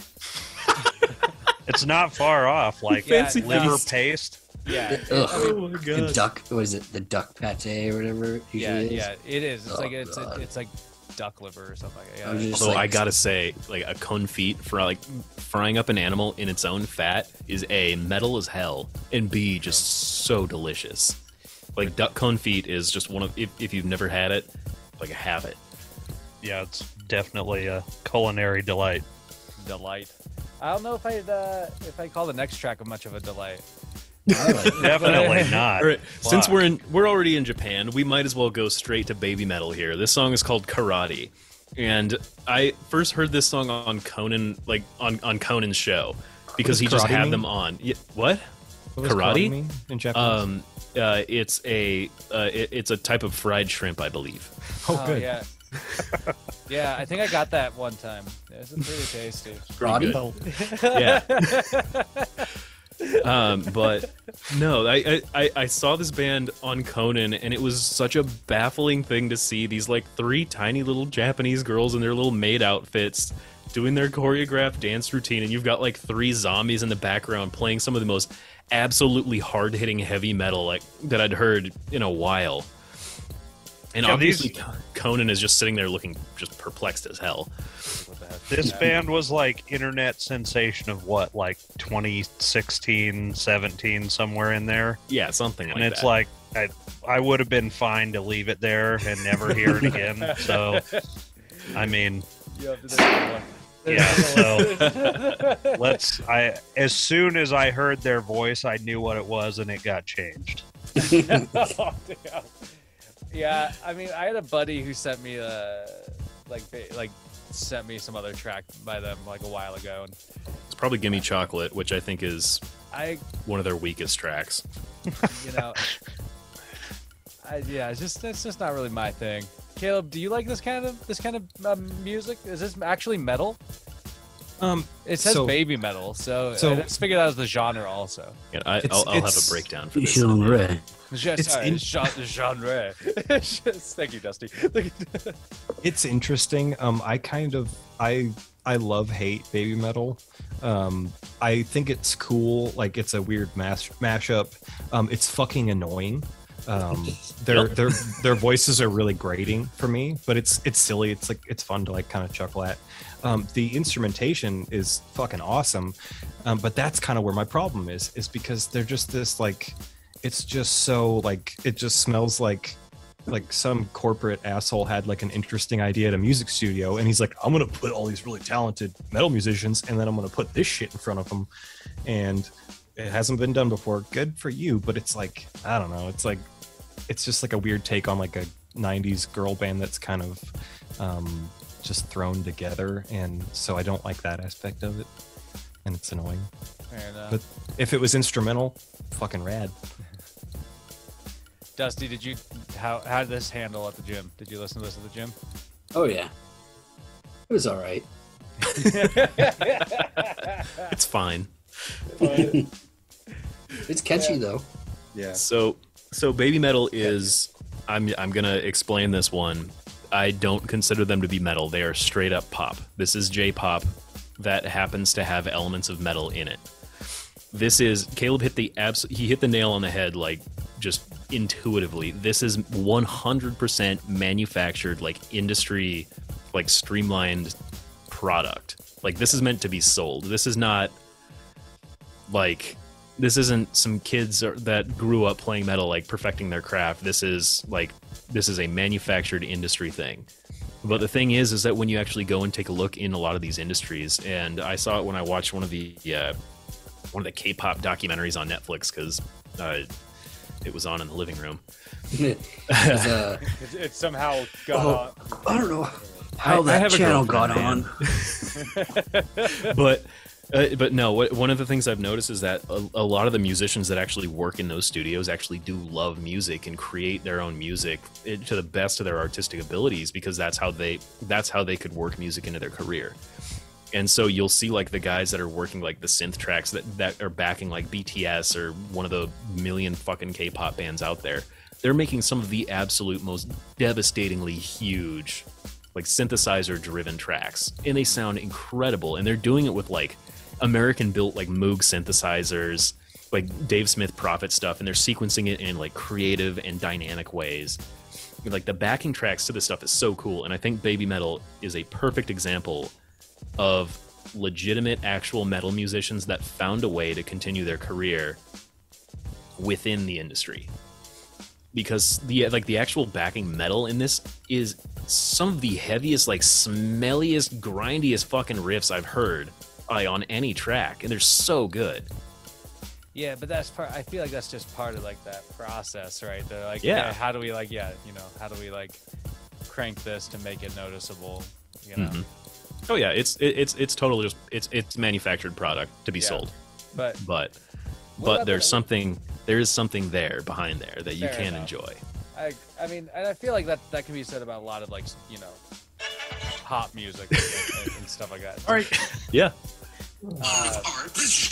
Anyway, Genre of novel, this genre of game, this alliterative genre, this fantasy genre, this... Oh no. from the man himself. Oh, from the man.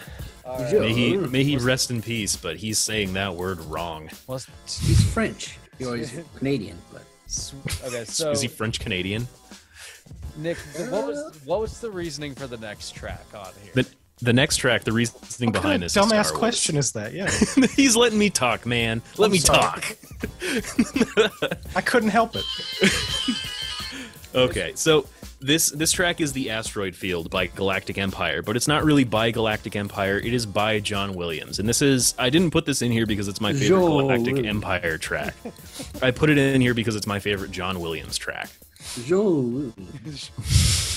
There's ghost of John Williams in here. Yup. But so John Williams is obviously probably without many of us realizing it, probably one of our favorite musicians. He did Star Wars, he did Superman, E.T., Harry Potter, Indiana Back to the Jones. Future, didn't he? No, that was Danny Elfman, I believe. I think. My whole life. Don't quote me on that. I don't know if it's Elfman. Don't quote me on that. But it's John Williams. Galactic Empire is it's one of those bands of just studio musicians that had a love for John Williams in the same way that I did, and decided to put it into metal in what I believe to be probably the most faithful adaptation of John Williams' music done. There have been disco adaptations of his music and all kinds of other shitty ass versions, but Disco adaptations. Yeah, man, Mecco. Get away. Remember that? That was in they put a couple of those disco adaptations in the Robot Chicken series. They're pretty funny. They're fun to listen to, but meh. Yeah. But I mean, I dug this for sure. Like for that. I mean, how can you not? If you like Star Wars and Iota, then this is worth fucking listening to. Yeah, it's fucking great. These guys definitely know how to play their instruments. I showed this to my 10-year-old nephew, and he's just totally nerding out on him now. So yes, that was probably not my favorite song, but the best part of this playlist was being able to expose this to my nephew. That's cool. And he loved it. That's super cool. Yeah, that's awesome. That's what it's about. Real about passing it along, man. Caleb, have you heard this song before? I haven't heard Galactic Empire. I actually thought it was Anchorhead, which Nick showed me back in the day, and they were kind of a similar, like a metal-ish John Williams cover band, I guess. But no, the Asteroid Field's fucking awesome. John Williams, I think I want to go ahead and go out on a limb and say John Williams invented djent, because he has the craziest fucking just his rhythmic little breakdown, da da da da da da. And you're like, what time is this in? Yep. He's like, yeah, fuck you, I'm awesome. John Williams was doing math rock before anyone. Yeah, it's awesome. Love it. Nothing bad to say. Nothing bad to say. Gil, how'd this land on you? I just thought it was some generic band covering a Star Wars song. Fair. You just thought it was some generic band adapting some of the most difficult and dynamic music of all time. I mean, I wasn't surprised that somebody had done this. Fair You're killing me. Yeah. I mean, I wasn't surprised either, I guess, but I'm glad it happened. Oh, Alan Silvestri did the Back to the Future. Oh, that's great. Alan Silvestri, he did some of the modern Avengers music too. And Yep, I Predator, Back to the Future, Who Framed Roger Rabbit. Really? Oh, Forrest Gump. Ooh, Speaking of Forrest Gump, I think that leads us perfectly right into our next song by Clutch. I guess you're not a fan of Clutch then, or you're a huge fan of Forrest Gump. I love Forrest Gump, but he's a sweet, sweet, dumb man. And so he is the exact audience that Clutch caters to. That is, absolutely. I totally agree, Caleb. Absolutely incorrect. Clutch is one of the... So, I'm not the hugest fan of Clutch, but I'm an absolutely massive fan of this album, Psychic Warfare. This song is called Firebirds. Clutch is just straight up dad rock. Yeah, it's super dumbed down, simple, stupid, and really poorly done, Motorhead. What are you talking about? There's nothing trash. poorly done. Oh my god. You know what it reminds me I of? guess I'm going to be controversial. I dug this track. Thank you. Clutch is excellent. They also have a song called The Incomparable Mr. Flannery, I want to point out. That's really why you like them, just be honest. Also, guys, I think in that song there's a lot of Rush references. It's kind of weird. But no, Firebirds is great. Fuck you guys, you're wrong. This song has a weird amount of world building in it. The lyrical content, it sets the stage in this weird desert driving environment. It's just a guy who's constantly driving down the fucking roads for some reason in his Datsun. And he meets this woman who may or may not be a figment of his imagination, who wants him to always have a goddamn Firebird, a Trans Am Firebird, and energy weapons, whatever that means. But the singer just assumes that you know what energy weapons are, and that energy weapons are already a normal thing in this universe, because the protagonist, the narrator of the song, doesn't question it. Yeah. When I first was listening, I was like, he is saying energy weapons. I'm just like, I don't know why. It's because whatever's going on in this world, energy weapons are normal. You accept it, you move on. They live in this weird desert world where like having a Firebird and energy weapons is cool as fuck. Badass. Oh man, so am I the only one that clutch? Yep. It reminds me of methamphetamine It just and everything that goes along with it. It just reminds me of from the start of School of Rock, that shitty band that Jack Black played in. Oh, No Vacancy? Okay. Yeah, that song that they're playing at the start was just like this.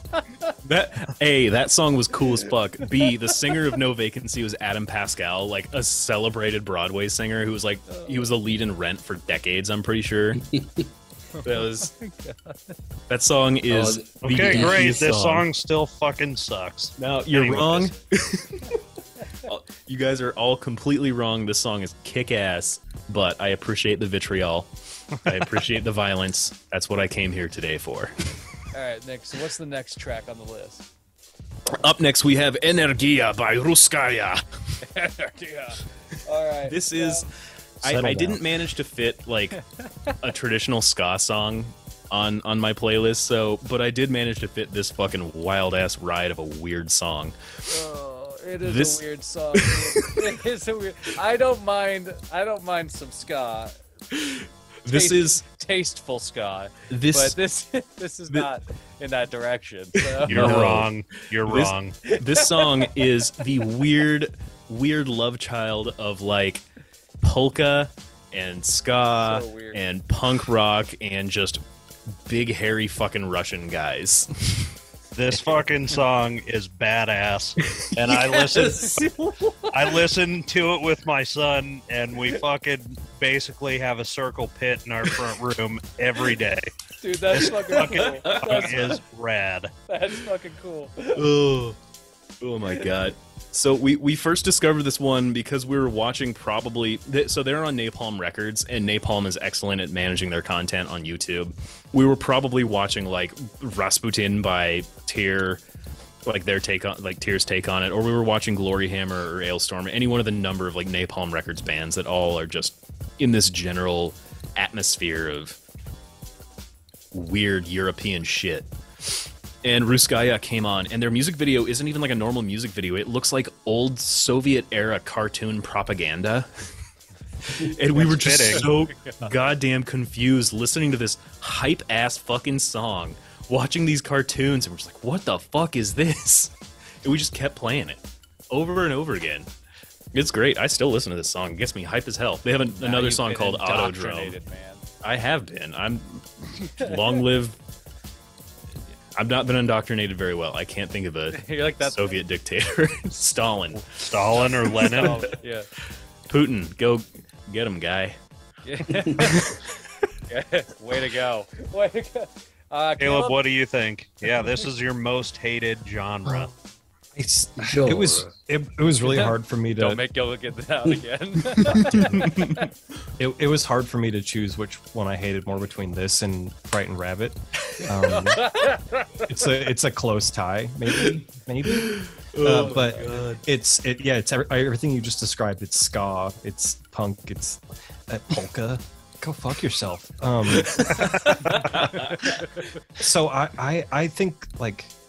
I have an appreciation for the Russian people. They're crazy and they're, hardcore. But I want to go hang out with different Russians. I don't like this. So, a fun fact: these guys aren't actually even Russian. They're like a bunch of like Poles and Austrians in a band together. They just like the aesthetic. Oh my God. Well, that's even worse. Yeah, I mean, that kind of makes them posers, but... Yeah, dude, exactly. It's like, now they're fucking posers. Dude. As soon as I heard the fucking horns, I was just like, fuck you, Nick. Yeah, dude, I did think, I was like, what the fuck is Nick doing with this song? Dude? I listened to this on your original playlist, and I'm so glad it made the cut, because Yes. I'm with you, Nick. This is fucking great. I mean, Jameson, your story was fucking cool. I love it. That makes me like the song on Iota, I guess, just for that. Just for getting that. I love how much of this weird ass music that I keep bringing to the table just keeps getting introduced to the younger generation and just completely corrupting them for life. Oh, God. Yo, did What you get about down you, to polka? Gil? Oh, well, I like polka. I think that's like a weird love child of Weird Al and the band You think Weird Real Al? Big Fish. Oh, there's this song. Okay. Well, you got polka in there. No. For some reason, I was like, I thought you were talking about like Weird Al being an influence for polka. He was. Oh, Weird Al is polka. Just as a side note, every Friday at my work, starting at 6 a.m., we have Polka Fridays, where two guys from Wisconsin who are like in their 50s just come in and blare polka music until somebody gets so pissed off they go turn off their speakers. Do you work with John Candy or something? Jesus Christ. Pretty much. What is it, John Candy from Home Alone? Yeah, he's the Midwestern polka king. Yeah, That's right. Oh my god. Oh shit, man. No, you're gonna have to submit some Ruskaya to their polka list, and you might actually wind up enjoying it a little. Yeah. Or you can find that dude that oh my god, I can't remember his name, but he's a Japanese polka yodeler. Oh god. And he has like songs about chickens. Oh, hang on. I'll have to get into that later. Chicken concept album. That's deep into the weeds. What about that's deep out Yeah, there. well, speaking of deep into the weeds, this next fucking song. Ooh. Dude, Daybreak. So we've got Daybreak by Michael Haggins here. I first heard this song on the show Community. That might be where I recognized it from, dude. Yep. I first heard this song in every elevator I've ever been on. Sake. I was gonna say I just kept Weather waiting Channel. for something to happen, and it just doesn't. For Dude. how No, long man. is this motherfucker? So What I the- fucking and a love half about this minutes? song, I man. realize I may have made a mistake with how many tracks I have on this playlist that are bait and switch type tracks. Daybreak is not one of them. Like, you just gotta enjoy that ride because it's a smooth ride. Dude, if you guys hate this track, I have some Chuck Mangione on my list. Yeah, you guys are not going to be down with that. Oh, I don't hate this. It just reminds me of being in a dental office a little bit. But, yes, Yeah. yes, it's a fucking dentist song. That's exactly it, Justy. I was thinking it's that too. soothing. It's soothing and all. I kept wanting I'm- to. I kept wanting to think like these guys are great musicians, but I'm just like, no, I just want to go on with my day and do something else because it's hard. It's at best white noise. So I think I'd like it more if I was like getting pumped with some nitrous or something. so I can hear the drill now. the song itself, it was in Community, not once. But I think like I think it still hasn't actually been cataloged how many times this song shows up in Community. I think Dan Harmon honestly just likes this song as much as I do. But it shows up when like if they have to turn a radio on for a bit where they're going to listen to the radio and it's probably going to be like a meta bit and they're like, oh well, we can't obviously hear the news segment we need to hear. The radio is going to play music first. So like that doesn't make any sense. Yeah. And it'll just be this song playing on the radio. They literally get into elevators multiple times throughout this show and this song is playing every time. Like when characters are like minding their own business, walking from one place to another, it'd be like Donald Glover, like pretending to shut the door to his blanket fort bedroom, turn the key, and he's just humming Michael Haggins' Daybreak as he's walking about, you know, doing his day. God, dude. And I heard it so many times, and then I listened to it, and I was like, holy shit, this is just elevator music. And then I just kept listening to it over and over again, and then it wasn't until I heard the guitar solo kind of in like the back third of this song, and holy shit, that guitar solo is just melted butter on a croissant, man. It is. Ugh, it's beautiful. It's a good song, but yeah, it's just random and dentist office elevator vibes. It is like in the context of this whole list, dude. It is. It's weird. Fucking It's random. Like it's just you're at the dentist, or you're in an elevator, or you're Fraser Crane sipping a coffee on the Seattle waterfront, Or you're watching the Weather Channel, Salad yes, and scrambled weather. eggs. which oh my had God. good music actually. there's a website, or I don't know if it still exists. I cannot remember the name of it, but it was literally just a website that would give you like 90s weather info with this type of music playing at all times. I love it was that. just something that that you could put on your computer and have just constantly streaming, like Weather Channel jazz. I love that shit. That should be Dusty. How do you say it again? Genre? Yeah, exactly. Genre? So what's up with this next cover, dude? This Ace of Spades cover by Metalachi or whatever. Jared, this comes back to you actually. Oh, back in the Schmouder days, and I'm talking we were maybe 2006, no, maybe a little later than that, 2008, 9-ish, 7 maybe, I don't know, early Schmouder days. You would always suggest that Jay Schmouder covered Ace of Spades by Motorhead. Yeah. And you would sing Ace of Spades, but you would do it in like the Goldar from Power Rangers voice. Yeah. It's a perfect song. The Ace of Spades. And I had never actually sat down and listened to Ace of Spades by Motorhead, so my only exposure to it was Goldar's version. The Goldar Jared Bug version of Motorhead. So I was like, well, this is probably just some stupid fucking butt rock. Like, probably some Breaking Benjamin shit that I'd never heard before. And then, like, it wasn't until maybe like 5 years ago that I actually heard Ace of Spades by Motorhead, like Lemmy in full force. After, like, no, it was when Lemmy died and people were, like, super broken up about it. And I was like, wait, people actually liked that band? Oh my god. And I went back and listened to Motorhead. I listened to Ace of Spades and it was, holy shit, this song is fucking incredible. Yeah. I love Ace of Spades by Motorhead. That bass line. Oh my god. They're like forefathers of like speed metal. Yeah. Oh my god. I regret not giving them a chance earlier, but it was definitely inspired by Goldar. Oh well, that's good. I hope it didn't turn you off of the song for you know. No, only for about a decade. Only a decade.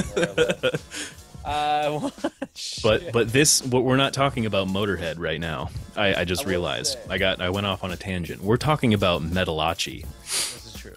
And Metalachi is a mariachi band that covers classic metal songs. And it's an interesting concept. Yes, these guys are who I put on every time I'm whipping up my signature salsa recipe. Which you still haven't sent me, fuckface. Same. It's coming. You get ready. I took the last week of September off.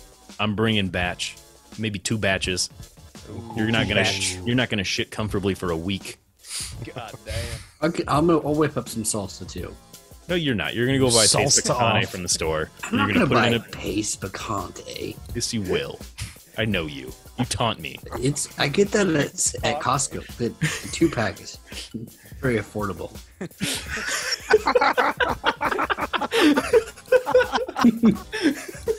It's good picante. No. Oh my god. I will say, dude, like, I mean, I think it's a cool concept, but I would have much preferred that you had put the Motorhead song on here. Yeah, agreed. The whole time I was listening to this, I was just thinking, why? Yeah. I was kind of like, this feels like some bones, like dancing around where Motorhead should be. Oh my god. But I mean, I guess that maybe like a good, maybe it hit the note then, I guess. But yeah, I don't know. I mean, it's an interesting concept, but I just don't think this hit me too well. It definitely, it's a better version than the Goldar version, though. So. Oh man, no, I love these guys. I know they sound stupid, they sound ridiculous, but they just crack me up when I hear their when I hear them doing like a Bon Jovi cover, but instead of the guitar coming in, it's like these soulful, like harmonizing trumpets that sound like they're straight out of like a goddamn spaghetti western. Takes me by surprise every time. It sounds so just like dramatic, but not. It just feels like something that would be like part of the soundtrack to Arrested Development, something like that. Fair enough. It's a fun cover, and I mean that dude can fucking tear that fiddle up. Yeah, he's very good. Like, respect. I drunkenly bought a fiddle and forgot about it until it showed up. And that was an expensive fiddle. Yeah, it was. And that shit is hard to play. And it really is. So I have a lot of respect for this guy. Do you still have said fiddle? No. There's like a mandatory 10-year-long period when you start playing violin where you just sound terrible, and there's nothing you can do to not sound terrible until you're past that 10-year point. It sounds like cats fighting. Yes. It's just, I did the same thing, except my fiddle was $40. And I probably sounded maybe slightly worse than Caleb. I remember my older brother, he played the cello for a while. And that was also similar, I suppose. But cello, I suppose, is a little more bearable of a sound for some reason. Those high tones violins can get are just woo. Nick, what's the next track? Up next, I'm probably going to butcher this. Hold on. I didn't get any hot takes from the other two, though. Ooh, yeah, let's hear them. Dusty. Oh, I liked it. It's okay. God. Dusty, you're killing me. Next track. All right, next track. All right, next track we have. It's a single. I can tell you. Yes, this is the single. It's Tva Konungabarn by Mirkur. So let's do a little background.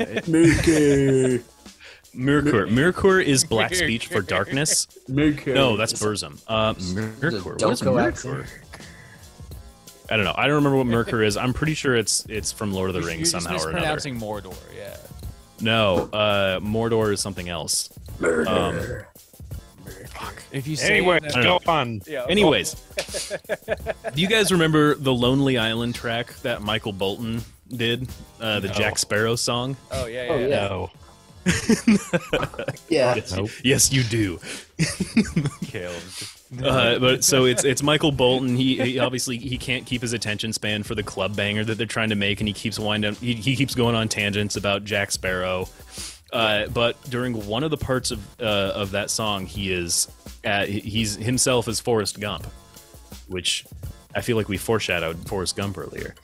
I don't know how this has anything to do with this fucking song. Yeah, I don't know where you're going, and I know me. Hold up. Okay, so during the Forrest Gump part of the song, he's sitting next to Jenny and singing about Jenny.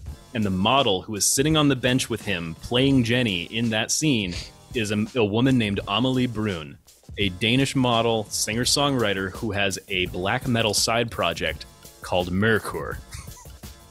Is this considered black metal? So Mirkur. This is a strange black metal song. So Mirkur was originally her black metal project, and Caleb had a track on his original playlist called, I believe, like Mana Blot or something. Yeah.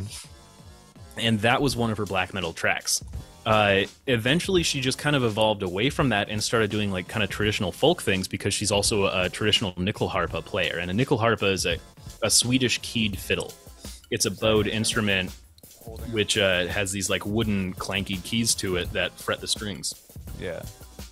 She also has an absolutely beautiful singing voice, and she did a cover of this traditional maybe not Scandinavian, Nordic folk song called Tva Konungabarn.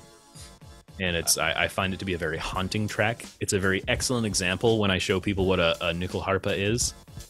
And I find it to be just a very beautiful sounding song. I'm a big fan of her entire album, where she covers a lot of traditional Nordic folk songs.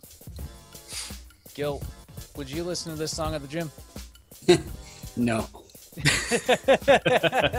Just whenever I see that, I'll think, was it TV Congo Barn? That's what I think. TV Congo Barn. It reminds me of a very Lord of the Ringsy. That's what I was gonna say. It just sounds like a song that should be on the Two Towers soundtrack. Yeah. I will say, like end credits. I prefer it to Caleb's Nordic choice from last week, High Lung. I prefer this, but that's interesting, man. Yeah. I love. I always heard it pronounced Mirkur. I don't know, whatever it is. You're probably saying it right. I'm probably not. Well, you have to roll the R's a little bit. Mirkur. I can't roll my R's, man. I've tried. It's practice. Mirkur. She's fucking awesome. She's really He'll cool. get it right every time. Perfect. Murder. That's what. But it yeah, is. I mean, I'm with Nick. I'm a big fan of hers. And Jameson, you're not far off because the instrument that was used to record the Two Towers was called a Hardinger fillet, which is a Hardinger fiddle, and it has like sympathetic strings. It's not that different, but it also is very different. But the sound is similar to what she plays.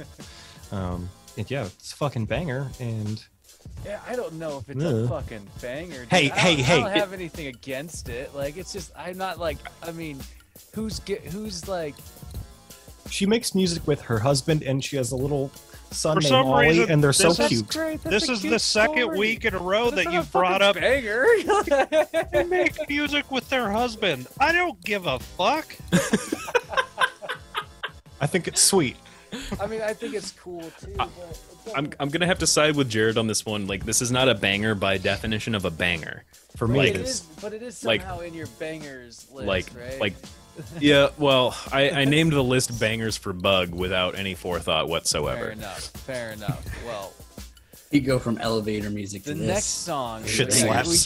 jump like to 3 different genres really quickly. We jump from elevator music to this to the next So this track, which is Ugly God's underrated track, Stop Smoking Black and Milds. Yeah, I this just have to say, I felt personally attacked. Same. that is exactly how I felt when I first heard this. I'm a big fan of Black and Milds. I'm pretty sure I still have like a handful in my humidor, which is extremely unnecessary for Black and Milds. It's perfect. You don't want the. You gotta keep them dry. That's not what a humidor does, man. Yeah, kind of the opposite. Oh, keep it, man. I don't know. I'm not versed into tobacco. So, Well, you could probably like take the word humid out of it. so Gil, Oh my you know God. something about Black and Milds. I mean, there was a whole summer where Fitz would just buy us Black and Milds, and we would smoke them at Kenroy Oh yeah. late at night until the cops kicked us off the playground. Yeah. And then, Yeah, on a dude. second note, later on, the summer after I graduated, I would just go to Caleb's teepee every night, and we would just smoke Black and Mild blunts every night. I remember that. Yeah, Yep. That So was many. one. It was actually from you that I first learned what a spliff was. I remember that you explained it to me, the concept. Or jazz cigarette is what. That's what Rex called him. Yeah. I still use that term, dude. I like that. I love the jazz cigarette. See, I the think Black what- and Milds were great because it was ground up, so you could just turn them upside down and roll them between your fingers, and the tobacco would fall out. Then you could just pack that bad boy with a pencil. Listen and, up, kids. So I also just want to disagree with Ugly God on this track in general. The reason Black and Milds are good is because they're not cigars; they are pipe tobacco cigars, which means they use loose leaf, like cheap ass. It's cheap shit. They use loose leaf pipe tobacco and roll it up into a cigar form, which is why they're smooth as hell, especially if you get the wood tips. Yeah, buddy. Yeah. They make you go wild. But they do. I'll This say this, dude. This is probably like maybe the second time I've heard an Ugly God song. you heard your first one from Jeremiah, didn't you? Most likely. So I don't know. It just like it again. It just like sort of like we were just talking about, where it's just sort of like we just jump from like a couple of fucking genres here, like pretty quick. It feels like. I don't know. I feel like the jump between Merkur to Ugly God is pretty natural. It just kind of hit me weird. I was just like, I don't know. I don't know if I'm down with this track. It was meant to be some levity, a little bit of the respite. Like maybe you're coming For down sure. off of That's the like, yeah. the haunting, peaceful vibe. You just need to be slapped with something silly as fuck, man. Ugly God was something I found on my own when I just searched the word bitch on Spotify, because some guy in Turkey had hacked my Spotify account and he was playing shit through his own Bluetooth speaker, but he didn't lock me out of my account. So I was just putting on whatever I could find to piss this guy off until he left. And I was just searching for different songs called Bitch, and I found Ugly God. And his song Bitch like cracked me up. And so I was like, oh, who's this Ugly God guy? And I found this song, Stop Smoking Black and Milds. And like Jameson said, felt very personally attacked. And this song is fucking hilarious. Like, the lyrical content in this is just constantly just calling out a girl for smoking Black and Milds. And it's bitch, just, she nasty. how the fuck you smoking blacks but acting like you classy?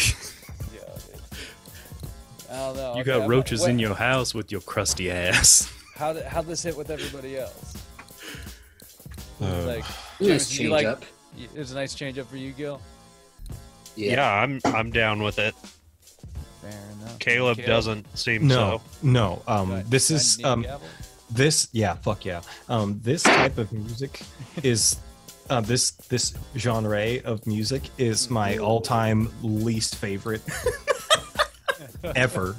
Like, there's good for you fucking SoundCloud rappers who are getting super rich and, you know, people really like you and it's like it's going well for them. Like, that's awesome. I think that's cool that technology enabled that to happen. But I fucking hate all the trap, or this isn't mumble rap, but like I kind of like, you know, we can lump that kind of stuff to the new hip hop that people do now. It's like I wanted to shove chopsticks into my ears. But it was a funny song. But I hate the genre. No, I'm with you, dude. Like, there's definitely like hip hop that's to be appreciated and whatnot, but like, I don't know. Like, there's just so much happening with rap at the moment, like where there's like literally so much like different experimentation happening that, you know, people are just throwing shit against a fucking board and seeing what sticks, and it's like sometimes it just don't fucking hit. Like, sometimes that shit slides right off. I really think you guys are overthinking Ugly God, man. I don't think he was trying to be anything. I don't think he was trying to fit into a trap dynamic or into like any kind of artistic thing. I think he was just having fun and saying shit that he thought was funny. Well, fair enough. I think you guys are really overthinking it. I understand that in the context of this fucking track, but yeah.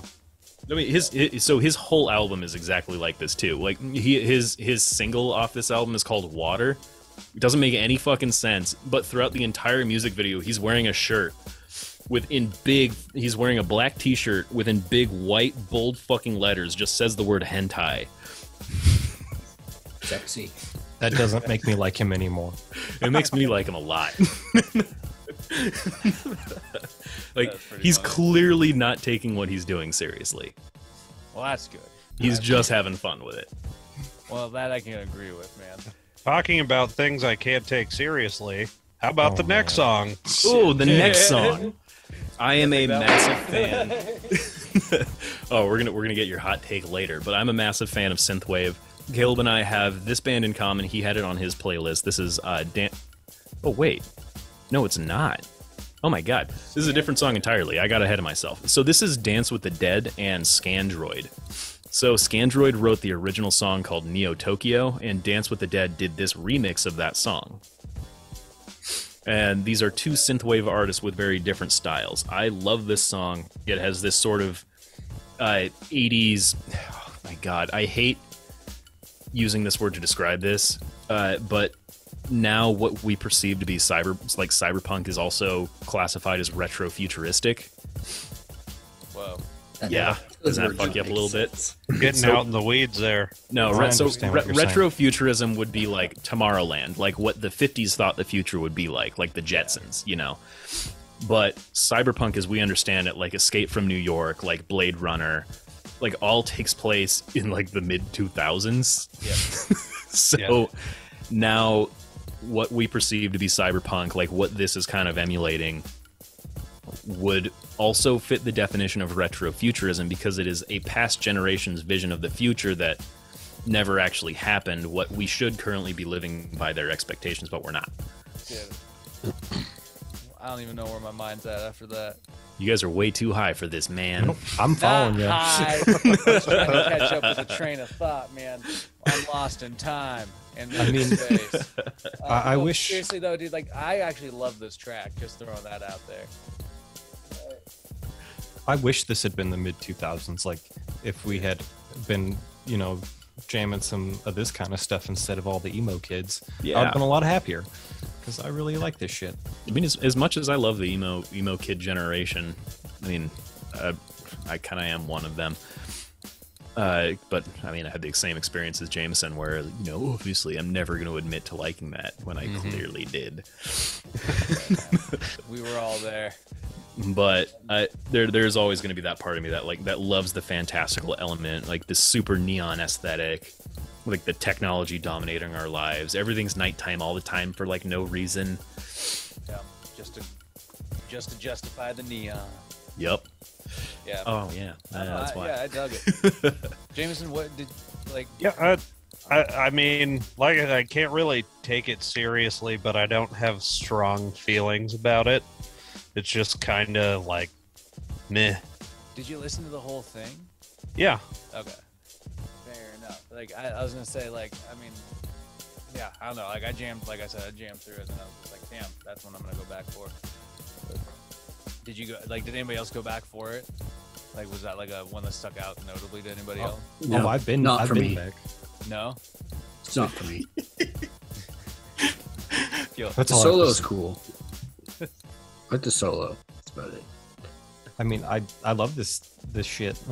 It makes me feel like I'm flying a fighter jet with Tom Cruise, but it's nighttime and there's neon everywhere, and I love it. That jar is not for me. What about the next track? I mean, that kind of flows right into the next track, "Dark All Day." So this is Dark All Day is Gunship, which we discussed last time with Caleb's track. However, Dark All Day is a straight up homage to Lost Boys, to the point where the featured artists in this are Indiana, a really kick-ass UK pop singer, and Tim Capello, who is literally the guy playing the saxophone in Lost Boys. That's legit. Dude is still shredded as hell, touring, playing a saxophone, and living off his Lost Boys hype.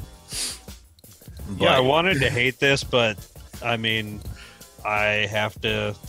I mean, with my playlist, I had a song by Supertramp, so sax definitely does something for me. So I might have listened to this one a couple times.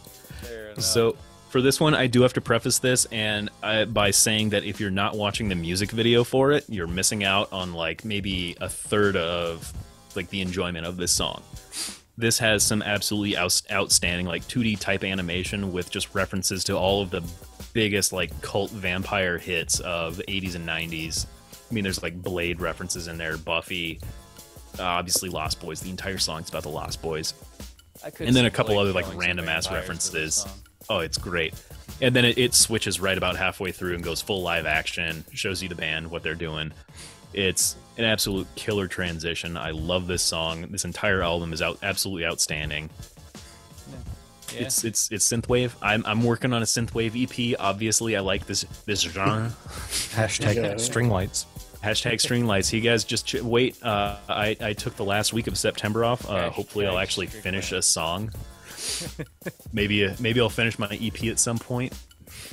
Dude, get brought it to you out. by String Lights. Get it out. Gil, how this song settle on you? Did this take your gunship into flight? It has ups and downs. Overall, it's a good song. Slightly different, for sure. But it's catchy. You got that catchy sax. Different in a good way or a bad way? Oh, it's different in a good way. Yeah. It's catchy. Solid. Yeah. Tim Capella, dude. Definitely think the band name Gunship is really fucking stupid, though. Man, we listen to a band called Modern Baseball. I never said their name was good. Oh, man. I mean, I love this album. I love the song. I think this is the first one I heard because Nick sent it to me. And I'm also a little like, I think it's interesting that, I guess the sax, but because I played the song on this album before this one on my playlist, and Jameson was like, bleh. Hey, man. Yeah, I mean, it's still not my favorite, but throw a sax in there and it's going to make the song better. Fair enough. Dude, At least more interesting. So I do want to say that they did actually also get Tim Capello for the music video too, if you want to check out that part of it, because once again, one of my favorite music videos. I think if you're not watching the video with this song, you're missing out on half the fun. Fair Gunship, Dark All Day. I don't know. I mean, it didn't hit all my spots. Hit some of them, I suppose. I pegged you for a cult vampire flick fan here. I thought this might tug your heartstrings. But I didn't really watch. I didn't watch the video or anything like that. I kind of just listened. I just listened to it, and I mean, I do kind of want to watch the video now. But I recommend it. I think you might enjoy this song just a little bit more with the video. Helps give me a better picture with it. Mm-hmm. Fair enough. I might have to do that. What's the next track on here? So this next track, I just decided that I wanted to end on a positive note with a song that most of you guys would also probably just really fucking hate. Nailed it. Nailed it. So this song is called World Order. The band is called World Order. The song is called Have a Nice Day, because that's really how I wanted to end this pod. Because if we're gonna end on something, I want to end on something positive here, and I want everyone to have a nice day. And this is like a slow tempo pop electronic song with like soft boy vocals in all Japanese, as we've discussed earlier. A recipe for success. Yes, a perfect recipe. Yeah, dude, it's just like. I mean, I can see why this gets some people hype, but like, this just makes me want to kick somebody's shins. Like, I'm just like, I don't know. Like, I'm just like, fucking turn it off. Like, I'm not into it. Like, it's too much for me. Well, I feel like I should warn you then, because the main driving force behind this band is actually like a retired UFC MMA fighter from Japan. Who will absolutely kick the shit out of all of us with one hand. Well, it doesn't he'll kick change. Yeah, it doesn't change his shit ass music. No, it's fine. So the music I don't really care for necessarily, but it's generally the entire project of World Order. So he's obviously a retired fighter, and he just wanted to relax and make fun, like not really intense music, and that's exactly what he did. But he also wanted to do a little bit of dance with it, because why the fuck not? He's already succeeded like immensely in one career. Why not just do something goofy? And they settled on the aesthetic of like the perception of Japan being this like stuffy businessman place where everyone's like rigid and formal all the time. So he got his dance crew together. They all were wearing like business suits and are all doing like constantly like robotic dance moves that are like just impeccably choreographed. If you live in Japan, is it necessary or is it required to have a dance crew? Probably. What you're saying? I think that's the law. But so there's like, I do want to say there's like 4 different videos for this song, and it's literally just them doing their dance moves in the stuffiest, like most tongue-in-cheek kind of way in all of the most like fun locations you could go to in Tokyo. So they have like a version in Shinjuku, like the major shopping district, where they go to all these like different bars, karaoke bars, and like major famous viewpoints, and they're just doing their shit. They get like crowds of people involved, and they're just having a great time. They've got one in Akihabara where they go into like the robot dance bar. There's like just goddamn people in fighting robot suits doing weird shit. There's one in Shibuya where they've got like an entire fucking crowd of people doing the same choreographed like robot dance move on like the most famous roadway crossing in the world. Was that a flash mob? Honestly, it was probably it came out right about the same time as like flash mobs were cool. So probably flash mobs were never cool. Never. That's kind of the aesthetic, but I don't know. The thing is the music videos, I think themselves, like once again, as with Dark All Day, I think if you're not watching the video to this song and then just kind of kicking back and letting yourself have a little bit of fun with them as they're doing this, fair enough, then you're missing out on all the fun. I mean, yeah, I can see that. Like there, sometimes it's like you have to blend those mediums to really kind of capture it. Yeah, by itself, stand alone, just doesn't do it for me. But understandable. Yeah. Did it hit anybody else? No. No. I kind of wanted to get hit by a car. I mean, with this song playing. Oh yeah. I just thought it was super fucking boring, and I I think like Jared should kick me in the shin so I don't fall fucking asleep. Fair enough. Keep you awake. Yeah, I don't know, man. Like, it has that energy, but it just lacked so hard.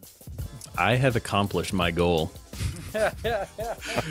I wasn't sure which one of these it was going to be, but I knew I was going to put one song on this that every single one of you guys disliked. Yeah. I didn't actually think it was going to be this one. I really thought that maybe Daybreak would get up there, but I feel like you guys were a little more forgiving on Daybreak than I thought. Hey, man. Daybreak was my jam, okay? All right. Well, I mean, what's everybody's? I want to know everybody's least favorite. James. Yes. We've had Caleb's reveal basically. Jameson, what's yours? Least favorite. Fuck. Now that I'm looking through everything, probably this. Have a Night Today is probably the worst. I mean, yeah, I'll say this. This was the worst. And the one that's got the most play would be Energia. Excellent choice. Interesting. Dusty, what about you? Least favorite, most played. I definitely hate that Clutch song.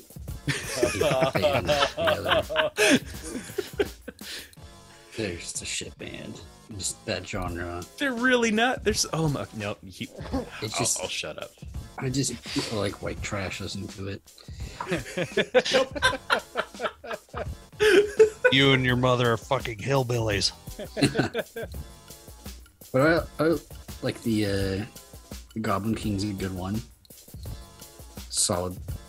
There's a lot of solid ones. I like the Wanima. It's okay. It's kind of got catchiness to it. But yeah, hard pass on Clutch. Man, I have to say I'm gonna say it's a tie between Frightened Rabbit and the Energia song. I hate that shit, both of them. Like, those are like, I mean, they're so different, but like I despise both of those things. And Ugly God, I didn't like that. the comedy didn't really relieve my abhorrence for that genre.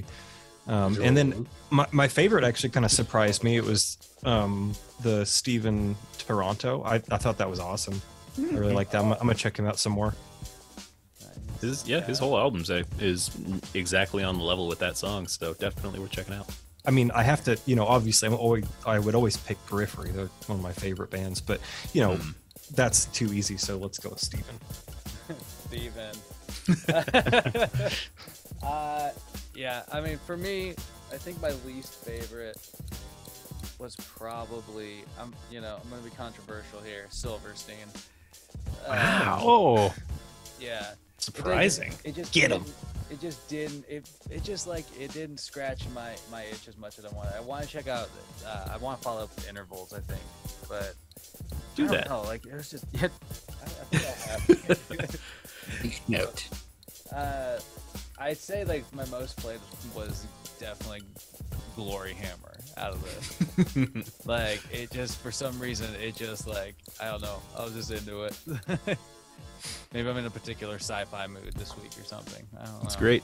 Their second album, which this track was from, takes place in the distant future, the year 1992. Exactly. Ooh, a good year. Yeah. Very good year. Almost as old as I am. That's actually true. That's actually, yeah. Wow. Huh. That's the only time I've ever said that where it works. Yeah. But Nick, what are your least and your least favorite and your most favorite off of this? My least and most favorite is, oh my god, you're forcing me to choose a favorite child here. So I mean, I said before, I definitely chose a lot of the most like volatile, like controversial, just frustrating type songs I could pick here. My favorite is still probably going to have to be... Oh, man. I don't know. If I had to pick an all-time favorite out of all these tracks, I'm still probably going to stick with Reptile. It's the only song that when it comes up in my shuffle, I literally can't help but stop to listen to the entire thing every time. I've been late to so many things because it's a 17-minute long goddamn song. Least favorite? So I put this in here for the talking point, but my least favorite is definitely going to be Baby Metal. The karate, like as much as I had to say about it, like all of the points that you guys brought up about it are absolutely true, and I like it in spite of those things, but it still does drag it down there in the list for me. Fair enough. Well, shit, man. I mean, yeah, I hope we gave you what you wanted, because you did. Honestly, I was a little worried at first. You guys were so iffy in the beginning, like you just weren't, you didn't have strong feelings, and I wanted strong feelings. There's a lot of like stuff that towed the line, you know, like Goblin King I was into, 40-1 I was like, I laughed at it, you know, Redneck Vikings I kind of laughed at too, like I won, you know, redneck shit is redneck shit. Reptile, you know, it's like I'm not trying to knock it, you know, it's just like, you know, it's just daunting. Well, the thing is if you knock Reptile, you're just objectively wrong, so accurate. It's like, you know, there's definitely, I think like the latter half started like kind of getting a little more to us, we'll say. No. I tried to provide some variety, and then I realized I was providing so much variety I couldn't make it flow together in any way. So let it go. Towards the end, it's just random shit, just whatever sticks. The levee has broken. Yeah, I'm thinking about divorcing you. Oh, it's going down. But you have to do that. You have to do that off record. That can't be official. All right, guys. Well, I think this is gonna close out episode 3.